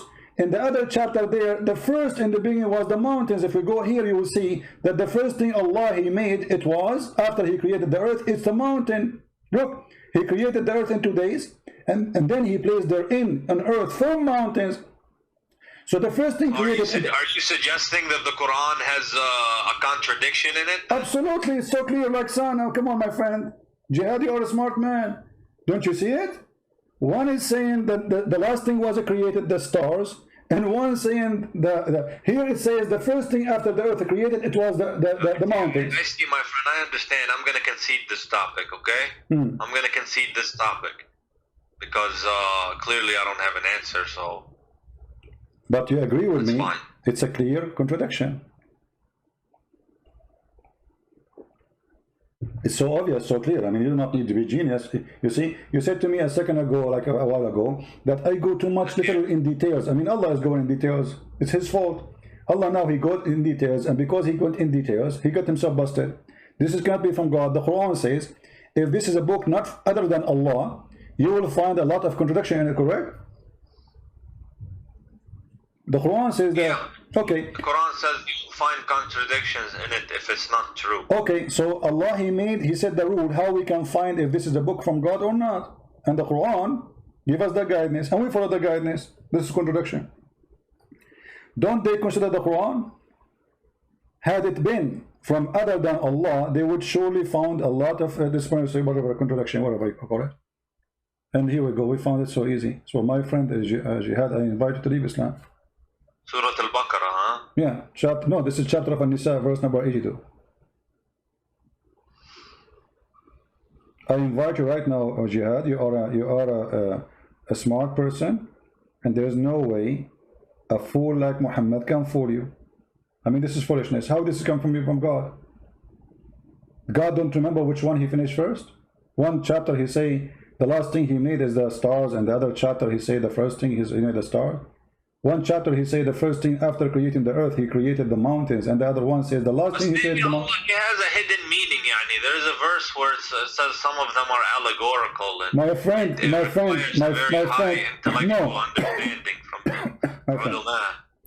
Allah is talking to you and me, and He is explaining how He put things in order. So why you want to change even the order which Allah He made? I will tell you why. Because we are ashamed of it. If I'm a Muslim, I will say what I will say. I will come with an answer like yours. Oh, this is a metaphorical maybe. No, it's not. It says mountains. Mountains is not metaphorical. Earth is not metaphorical. Those are physical objects. Stars are not metaphorical. Those we never discussed these topics, you know. But you are discussing it with me now, and you are a smart person, and you speak Arabic, you speak English, wonderful. I speak only one language, which is Indonesian. So you are smarter than me. So now, yeah. Indonesian. Yeah. I know to say like Indonesian word, like a Christian prince. You know, an Indonesian person, he offered me 5 BMW and I won them all. You know, but he. Okay, well, at the end of the day, you know, if there's a contradiction, then I have to reevaluate, some things, but I don't know what else to tell you, my friend. Okay, well, Jihad, you are a smart person, and you just agreed there's a contradiction. So you can, and Quran says, if this is not from Allah, you will find this. You found it. So this is not from Allah. This is a fraud book. In the beginning, you try to avoid the hadith because the hadith is embarrassing. And you say there's many stories in the hadith, doesn't make sense. I agree with you, all of them, they don't make sense. And this doesn't make sense too, the Quran doesn't make sense. You are the one who forced me to go to the Quran. And you are the one who chose a topic. And then when we check the topic you choose, we find it embarrassing. So why a smart person like Jihad? It says now, therefore, kill every male among the little ones and kill every... No problem. The thing is, the problem I have, let me tell you something. When they want to curse Islam and say Islam is violent, this and that, you find the exact same things in the Old Testament. And as a matter of fact, sir, you find very similar things in the Old Testament as the Quran. No. So how can you throw, first of all, when you live in a glass house? Okay, Jihad, let us see. When you quote for me a verse from the Bible, those people, they were killing the Jews. The Jews been slaughtered, they've been raped, they've been taken as a slave, the whole nation. So they are surviving between enemies. No, hold on. No. Go to the book of At-Tabari, and you will find that. Go to the book of At-Tabari, and you will find that the first one tried to start insulting, attacking others. It was the Muslims. It's not the opposite. Secondly, if you quote something from a book, why you don't quote the whole story? You quote history. You see here, we don't mind. I can show you any history of your prophet, and we can show any history of the Bible. But you Muslim, the second we show you the history of your prophet, you say, oh, this is not accepted. Those hadith are lies. We don't say that. I tell you, many people accepted Islam throughout the years for the good manners of the Muslims. They will leave Islam. Okay, let us see good manner of Muslim. Name for me one thing the manner of the Muslims can be proud about. And what is the best Muslims? Muhammad, isn't it? Yani what? Prophet Muhammad sallallahu alayhi wasallam, he was honest. He never told a lie. He did. Are you sure? Do a transaction for somebody. Okay. He brings the money back. He's known for this. Okay. To be honest. Okay. Do you know how Muhammad he married Khadija? Okay, my friend. Do you know how Muhammad he married Khadija, the honest man Muhammad? Khadija, he was Muhammad's first wife. He married her, and she had money, and he used to do business transactions for her in Al-Sham. How he married her? Do you know? How he married her? Yeah. He went and made her a big profit in Al-Sham. And he came back, and she was so happy how honest he is, how much good business he did for her. Okay. She proposed to him. Okay. This is the story written by you Muslims, published by you Muslims, and saved by you Muslims about how Muhammad, he did marry Khadija. Khadija and Muhammad, they made a party, and they made the father of Khadija drunk. And when he got drunk, they took off his clothes, and they made him a dress, the wedding clothes or party clothes. All people like you and me, all of us, we have a dress, clothes we wear for occasions. What are you talking about? They got somebody. Here we go. This is the Imam. This is Musnad Ahmad, Al-Imam Ahmad, page number 311, 112, which means 312. Value number. Is haram. My friend, read it. No, not haram. This is before it was forbidden. It was forbidden when Muhammad gets sick. Muhammad and the Muslims, they used to be drunk 24 hours, 7 days a week. To the point they go to the mosque and they are drunk. That's not true. Okay, go. Okay, read the hadith for us and translate, please. Go ahead. You speak Arabic. I told you, my friend, I speak Arabic, but my reading level is not high with Arabic. Okay, I will read Arabic. Okay, let us work together. I will read Arabic and you translate. Is that fine? I'm trying to tell you, my Arabic is my friend, colloquial Arabic. I will read the Arabic for you. You translate to English. Is that fine? Yeah, حدثنا أبو. No, you read Arabic. Here we go. I will read for you. Okay, I will read for you. You translate. Ibn Salama and Ammar. Forget about this. And Ibn Abbas. So the one who reported this, Ibn Abbas, is a very trustworthy person. I'm slow, my friend. I'm slow. I'm slow with it. No problem. Okay. You have to.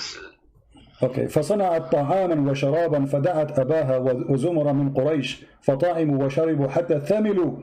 فقالت خديجه لابوها ان محمد بن عبد الله يخطبني فزوجني اياه. فزوجها اياه. He wants to go and بده يطلبها يعني he wants to go and order her for marriage. My friend, she made her father drunk. Okay, can you say that? Can you say that slowly? حتى ثملوا فصنعت شرابا طعاما وشرابا فدعت أباها وزمرا من قريش فطعموا وشربوا حتى ثملوا. فقالت خديجة لأبيها محمد, you want to marry me? Can you marry me? The guy is drunk now. ثملوا, they are drunk. So the first thing Muhammad he did in order to marry Khadija, it was a fraud. Huh? ثملوا, or the word I know for drunk is sakran. No, ثملوا is drunk. I can translate using Google, by the way. Here we go. I'll use Google translation. Here we go. Google translation. Read it to me. There's many words. Okay, read it to me. Here we go. This is Google translation. Khadija, she did make a meal and food and drink, and she invited, and then it says, and the Quraysh after that, and they drunk until they got drunk. It says even in Google translation. They said Khadija to the Quraysh and drank until drunk. So this is the decent prophet. This is the decent prophet. The first thing he did in his life, it was a fraud. He made the guy drunk. He woke up in the morning. She told him, I did marry me to Khadija. She said to her, why I'm worried? And look how evil she is. Here's my question. Where did you get this story from? That's a question. This is Musnad Ahmad. Here we go. This is your Islamic website, Islamic Library. And this is Musnad Ahmad. And this is page number 312. And this is volume number 1. Is this authentic? For sure it's authentic, but for you it's not. Because it's embarrassing, as you will say it's not authentic for me. So Muhammad the honest is a fraud. The first thing he did in his life, he fooled the man. They made him drunk. Before he woke up, they took off his clothes. Look how evil they are. They took off his clothes and they dressed him a nice suit, the one he wear when there's a wedding party or occasion. So when he wake up, look, it says here, and he put him in a suit. And when he woke up, he said, why am I wearing those clothes? She said, oh, you did marry me to Muhammad. Muhammad the decent, Muhammad the good guy. The Quraysh and drank until drunk. They said Khadija to her father Muhammad, if he unformed in the suit, said, did you translate this?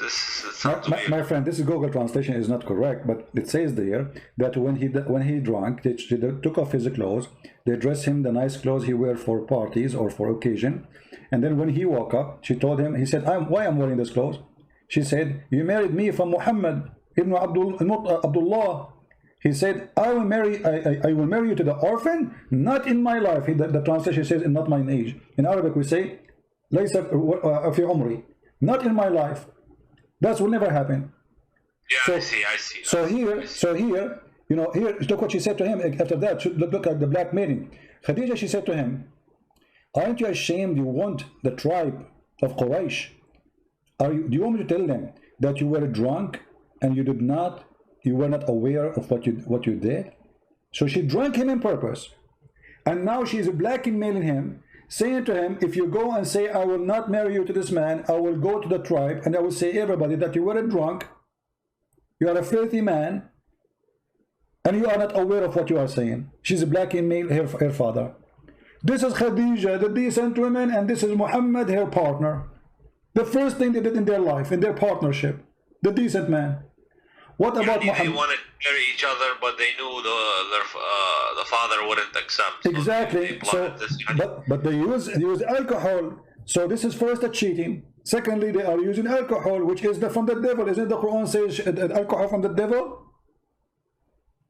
Yes. Okay, so the marriage of Muhammad is thanks to the alcohol happened. If not Khadija married to Muhammad, Muhammad will not be a prophet because he used her money in the beginning to make himself a lord.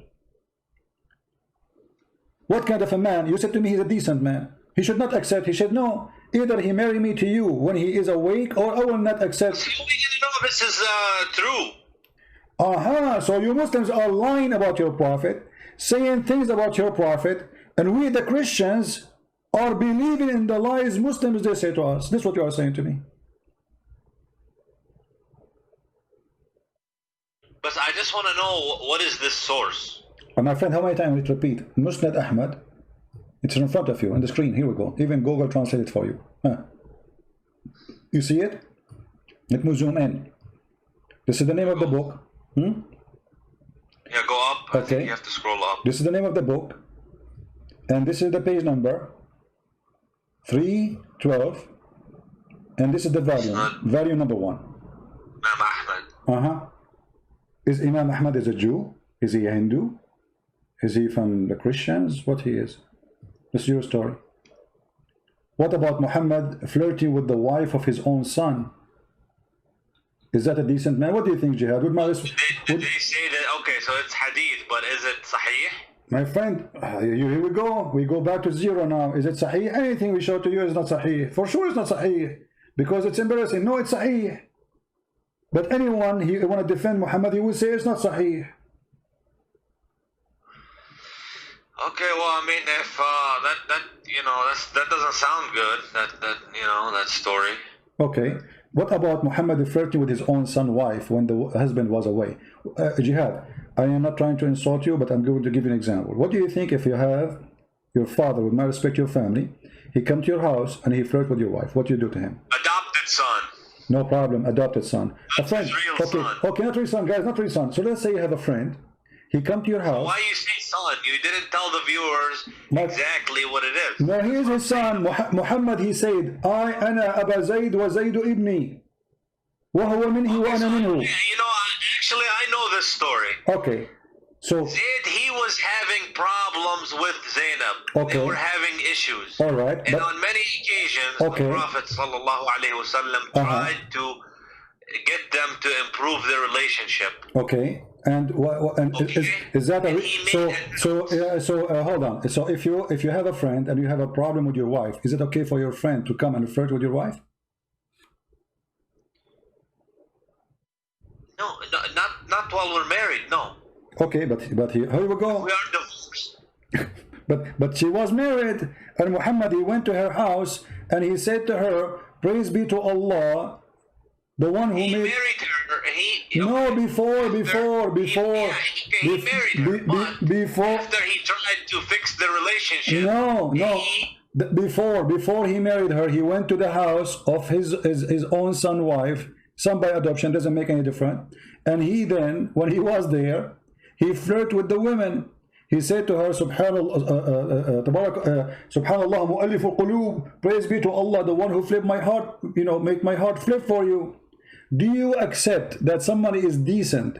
He will go to the house of a woman, she is married. Right now she is married. The Quran says the Prophet has a right to have as many wives as he wants. And he had the right to flirt with your wife too, right? He has the right to flirt with the believers' wives? Yeah.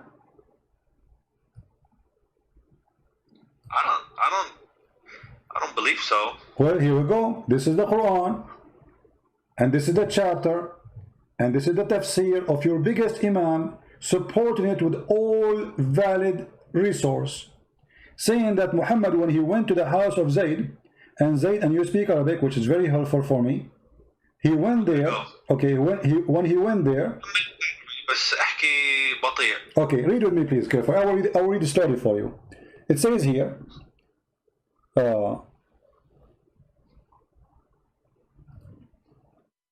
ثم أنه عليه السلام أتى زيدا يوما يطلبه فأبصر زينب قائمة كانت بيضاء جميلة جسيمة من أتم نساء قريش فهويها.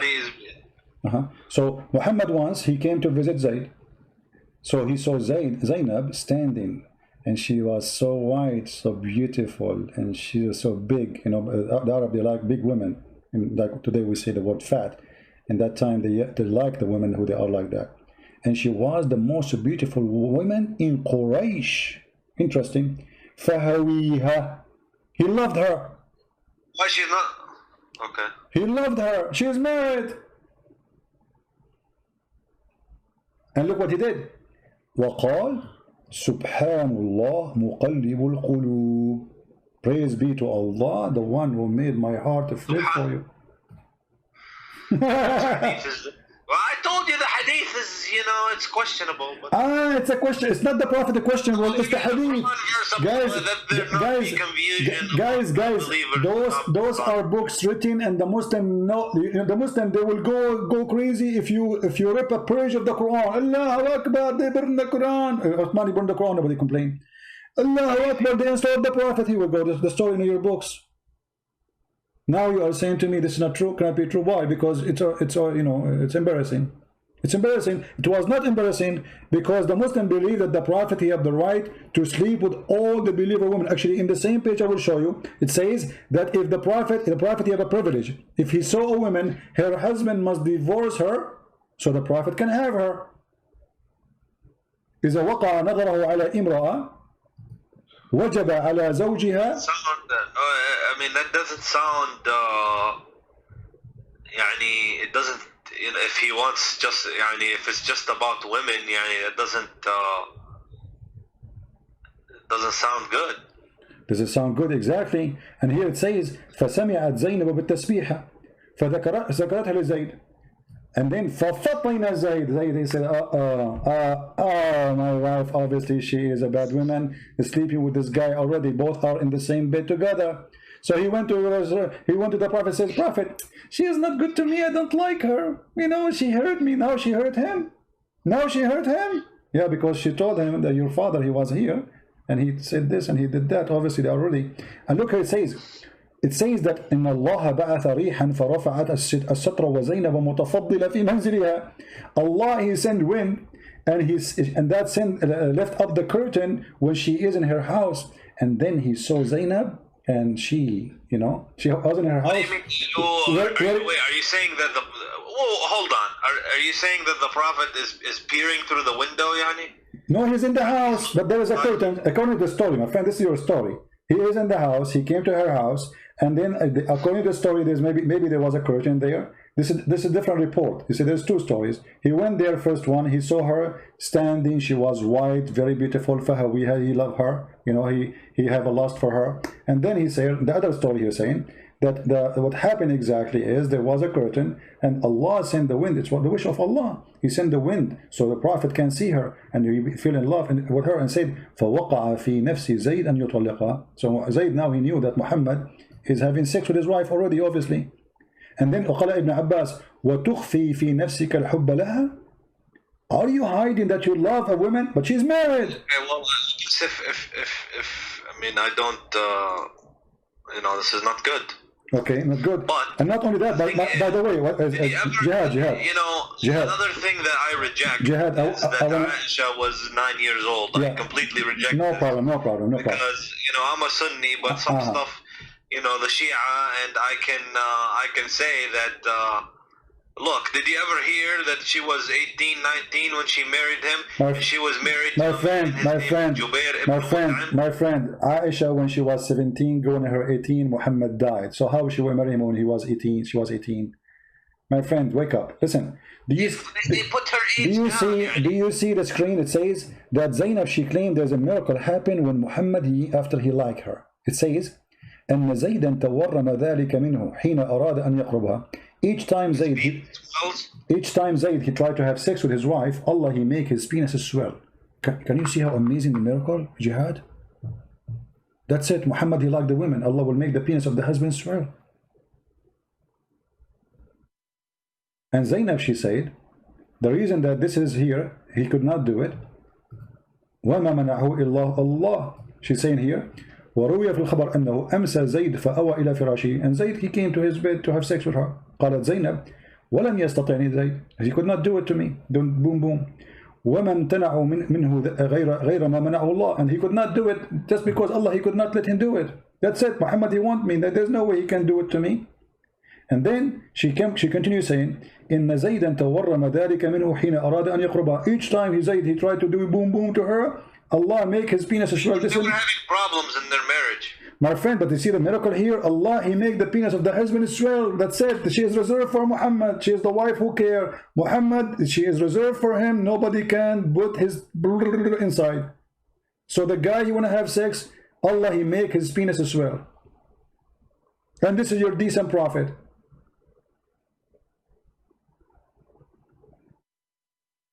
Is it true? Is it true that your prophet was accused by a Muslim that he stole a bikini?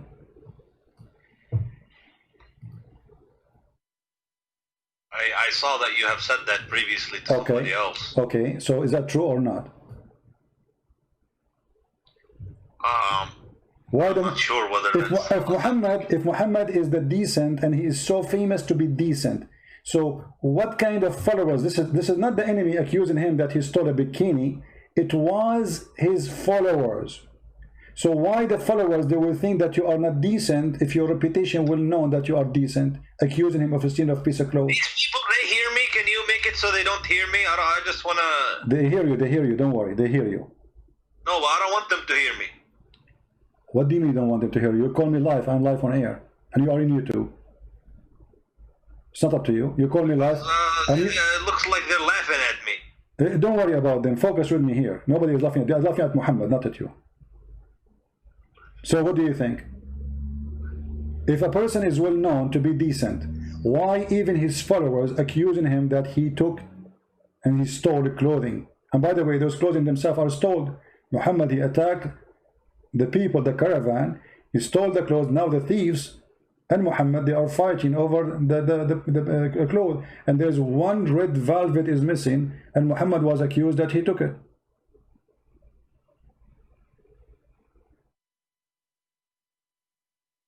They accused him, those Sahabi, that they are some of those Sahabi, they are liars. Okay, but and Allah, and look at Jihad. I want to ask you. I don't know if you work if you ever been working in the army or police. Me myself, I did. So when you investigate something, and I didn't hear you are working with what? I'm saying I don't know if you worked before with the army or the police. When you work with the police, you investigate the issue. So if somebody accuses somebody of stealing, what do you do? What do you do? You check it out, right? You search for the object to find it. Look what Allah he did. The people, they accuse Muhammad. Hold on. The people, they accuse Muhammad that he stole underwear. How Allah he defend Muhammad? He did not say, oh, I know the guy who took the underwear. Go to his house, open the drawer. You will find it there. No, he said, it's not Muhammad. So who is it is? As long Allah, imagine guys, Allah making a verse in the Quran, in a holy book supposedly, saying it's not Muhammad who stole the underwear. Okay, if Allah is God, shouldn't he say who took it? That would be amazing. As long Allah he knew the Big Bang as you claim. Don't Allah knew where the panty is? So Allah he knew where the Big Bang, but you do not know where the panty. His specialty is the Big Bang. But when it's come to the panty, Allah is not, you don't know best. Allah know nothing.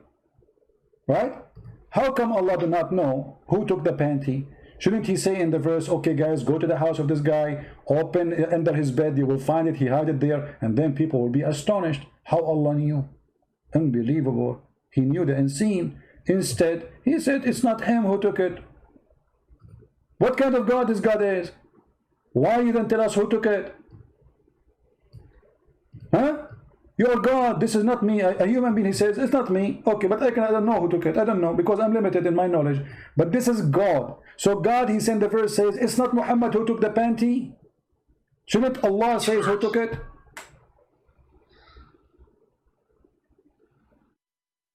Yeah, I mean, that's okay. So what do you think, Jihad?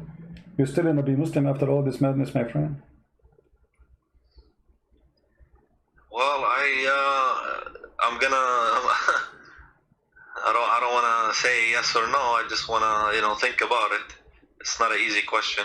No, come on. You are smarter than this. Jihad, come on. You are a smart person. What easy question? Nobody's saying it's an easy question, but I mean, how clear we can make it to you more than this?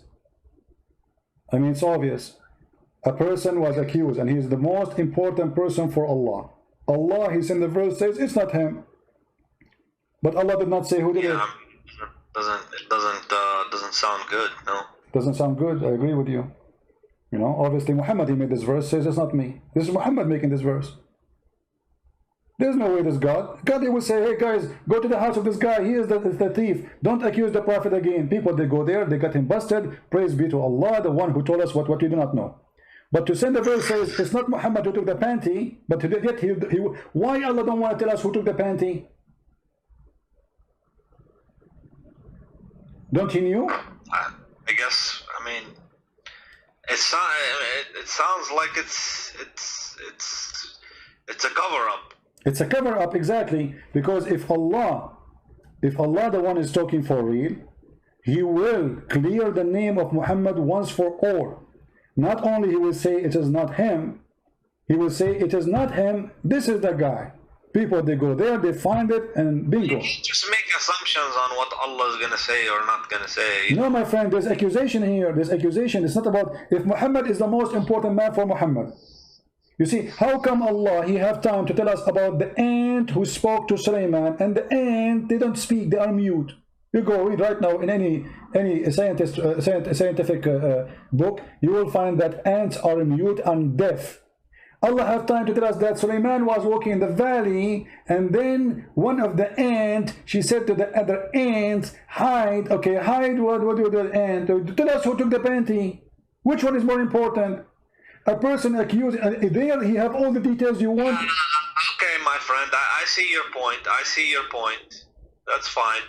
Okay. I guess it doesn't really make sense to me, this kind of stuff here. All right. But I was never really, I didn't pay attention too much to this kind of stuff. Just how, I'm going to pray, how I'm going to fast, how I'm going to deal with my family. But I don't look at all these details and stuff like that. Okay. So now we do. Now we do. So thanks to to you thinking with me, we were able to find out, and now you know Islam is false. There's no question about that. Be honest with me. Don't you notice now Islam is false? It would appear so. Okay, so this is the case. Thank you, Jihad. He left Islam. We are so happy for Jihad. He just denounced Islam. Islam appeared false to him. I'm so happy for you, Jihad, that you denounce Muhammad and the false prophet. But I want to ask you now, as long you agree that Muhammad is false, and obviously nothing good about him and nothing truthful, how in all this time you did not notice that, Jihad? How I didn't notice it? He did not notice that Muhammad is false. I mean, you are a growing man, you are educated, you are smart. What was preventing you from seeing what you just noticed now? You just agreed that Islam is false and you left Islam.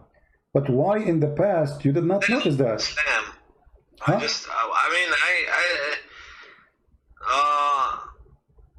I don't want to look at that stuff. I just want to focus on the good stuff. Well, focus on the good stuff, but there's nothing good there. I mean, what good? What is the good about Muhammad? Did you ask yourself, Jihad, about God want to give me virgins in heaven for praying for him? I mean, this is God. Come on. Virgins? Yeah, the virgins in the heaven. You don't know the virgin? The Quran describes even what is inside their vagina. Don't you know? Virgins doesn't sound bad if it's heaven. They are in heaven, and Allah described they have big boobs, and He described for you how their vagina. Huh? What's wrong with that? Don't you think that God should not speak in such a way? Heaven is heaven. You can have whatever you want. Okay, so but heaven became a nightclub, and heaven became, there's no dignity, because simply if a woman, she is created just for sex, you don't even know who she. Isn't it, this is another form of slavery? When the Quran describes for you that you will have little boys in this heaven, isn't it, this is a child abuse? So to make one person happy, I will make 80,000 little boys servant for you who will not believe. But you're taking it from a human understanding. This is a completely different dimension and a completely different. These in heaven, these are not humans. It is not. No, it is not. My friend, Allah is speaking to the. When Allah He described what is inside the human vagina, the woman vagina, is that a human understanding or Allah understanding? Okay, now you're getting very specific. It doesn't, it's, yeah, the one who is a good Muslim, he can have virgins in heaven. What's the problem? The problem, does that make sense? I mean, if okay, let's go make it simple. Already you left Islam. You see, I'm not discussing whether you leave Islam. Already you're out of Islam. But let me make it simple. The Quran and the Hadith I want to says get into that. Okay. that's when Adam he created Allah he created one Eve, correct? Adam and Eve. Okay, so why Allah did not create for us in heaven when we go back Adam and Eve again? Why we are going to have all those hundreds and thousands of women and slaves? What is this? It was Adam and Eve. This is heaven. What happened? How does it change? What it changes the God. The story of Adam and Eve is stolen from a different book with different value. Muhammad is told the story, and now he have to build his own heaven. He tried to seduce the Arab, and he tempted them, and he claimed that those women, they have a nice vagina, and no genie stepped with him, and no man stepped with them, and nobody opened the door. In the top of that, each time you sleep with them, Allah will put whatever inside, and he will make them virgin again, which is a cheating, stupid, you know. I mean, that's just a step with her. You make her virgin for what? That is silly. In the top of that, Muhammad, he claimed that those women are so white to the point you can see through the marrow of their bones. Correct? Yeah, I heard that. Okay. Don't you think this is stupid? Why I want to see a woman, I will see through the marrow of her bones. What that exactly would do to me. To see her bones? Yeah. No, she is so white. This is why you can see through the marrow of her bones. What is exactly the pleasure in that? What do you think? This is ugly, actually. Don't you agree, Jihad? I mean, it's I don't understand the point. Yeah. This is not only it's ugly, it's stupid. I mean, but this guy, because he is speaking to the Arab, and the Arab racist, and you are an Arab, I am an Arab, I guess. So he promised them things the Arab like. They like women who they are. See, just yeah, I suppose yeah. It doesn't sound like it's يعني if you want to يعني do you see Jihad? Excite somebody to yeah. You know. Well, Jihad, as long you can make them believe that, yeah. Jihad, I'm going to try to make you believe in Islam now because you decide to leave it. Look at the screen and look what you are missing now. You will not go to the heaven of Allah and you will not get this. Look at the screen. This is what the hadith is saying. You will see the marrow of the bones of the women. This is what you are missing right now after you decide that Islam is a silly. It doesn't make sense. See it? Yeah. I'm gonna miss that. Exactly. So you see, look how sexy, man. I mean, come on, Jihad. Me and you, let us be man to man. We have to be honest. This is unbelievable. Look at this position, my friend, and look at the high heels. And this is what Muhammad says. You will see the marrow through the marrow of their bones. Through what? Through the marrow of their bones. What's wrong with this guy? I mean, he could not come with something different. We will see the marrow of their bones. And this is supposedly very pretty. Amazingly pretty. I just thought they were gonna have, you know, big breasts. And you will be able to have sex with them. No. That's what the Quran says. No. But you know, we have to be honest here. The benefit of having this, you can see what she ate, you know, if she took your hamburger or something, she cannot lie anymore. So like, she ate your hamburger, she say, I did not eat it. You say, I can see it, you idiot. It's in your stomach, I can see through. So here Allah is doing us a favor. What a stupid religion. And I'm really surprised that... Okay, my friend, you made your point. I guess that's enough for me. I want to close my Skype, okay? All right. I'm happy for you, Jihad, that you decide to leave Islam and the garbage of Muhammad.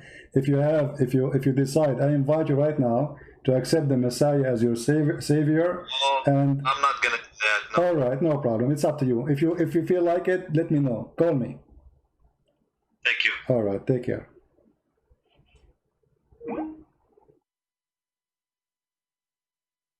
The first step. Always there's a first step.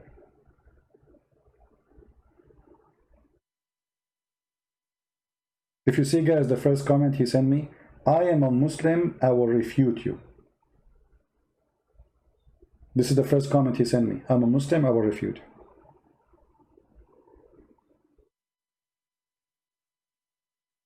I'm being refuted.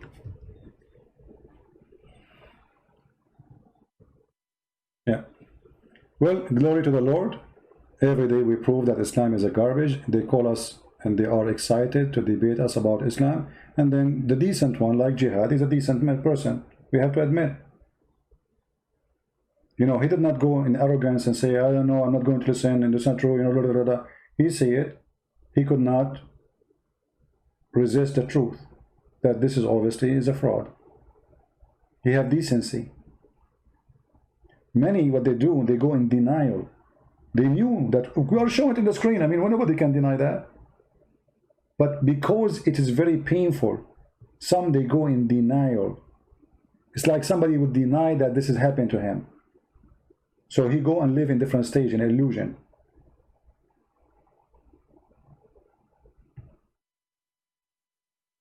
Look, guys, look what happened when the Muslim, they see people leaving Islam after calling me. Just to give you an example.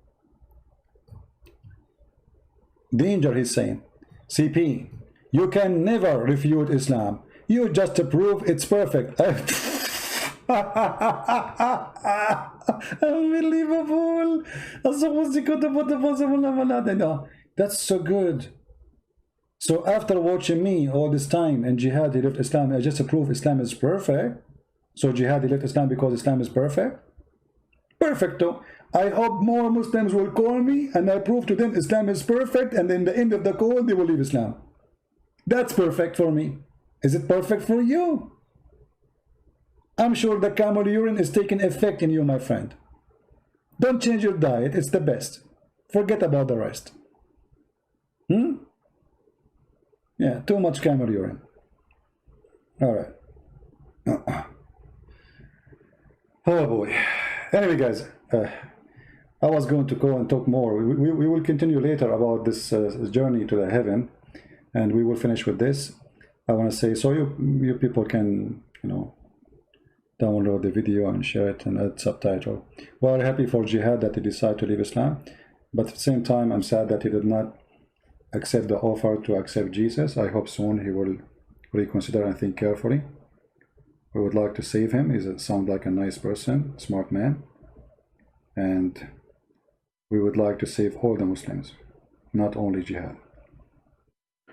We pray at the end of today that all Muslims will be saved and all Muslims will be follow Jihad.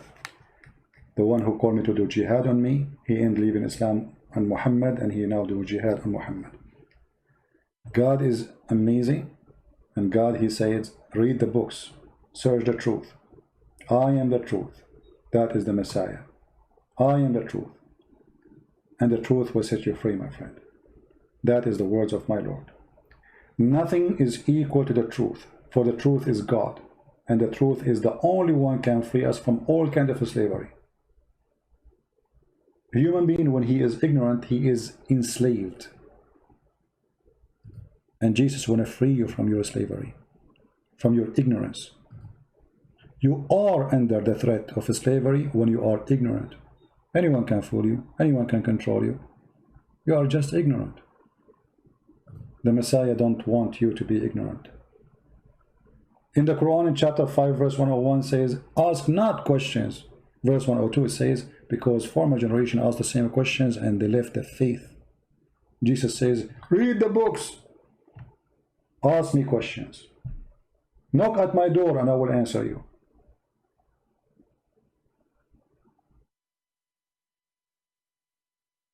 I apologize for comparing someone like the Messiah to someone like Muhammad. But because our mission is a dirty mission, we are dealing with the dirt. Each time I go and speak about Islam, many people think maybe I like talking about this garbage. This is garbage, make me sick. But somebody have to clean the garbage. Somebody have to do it.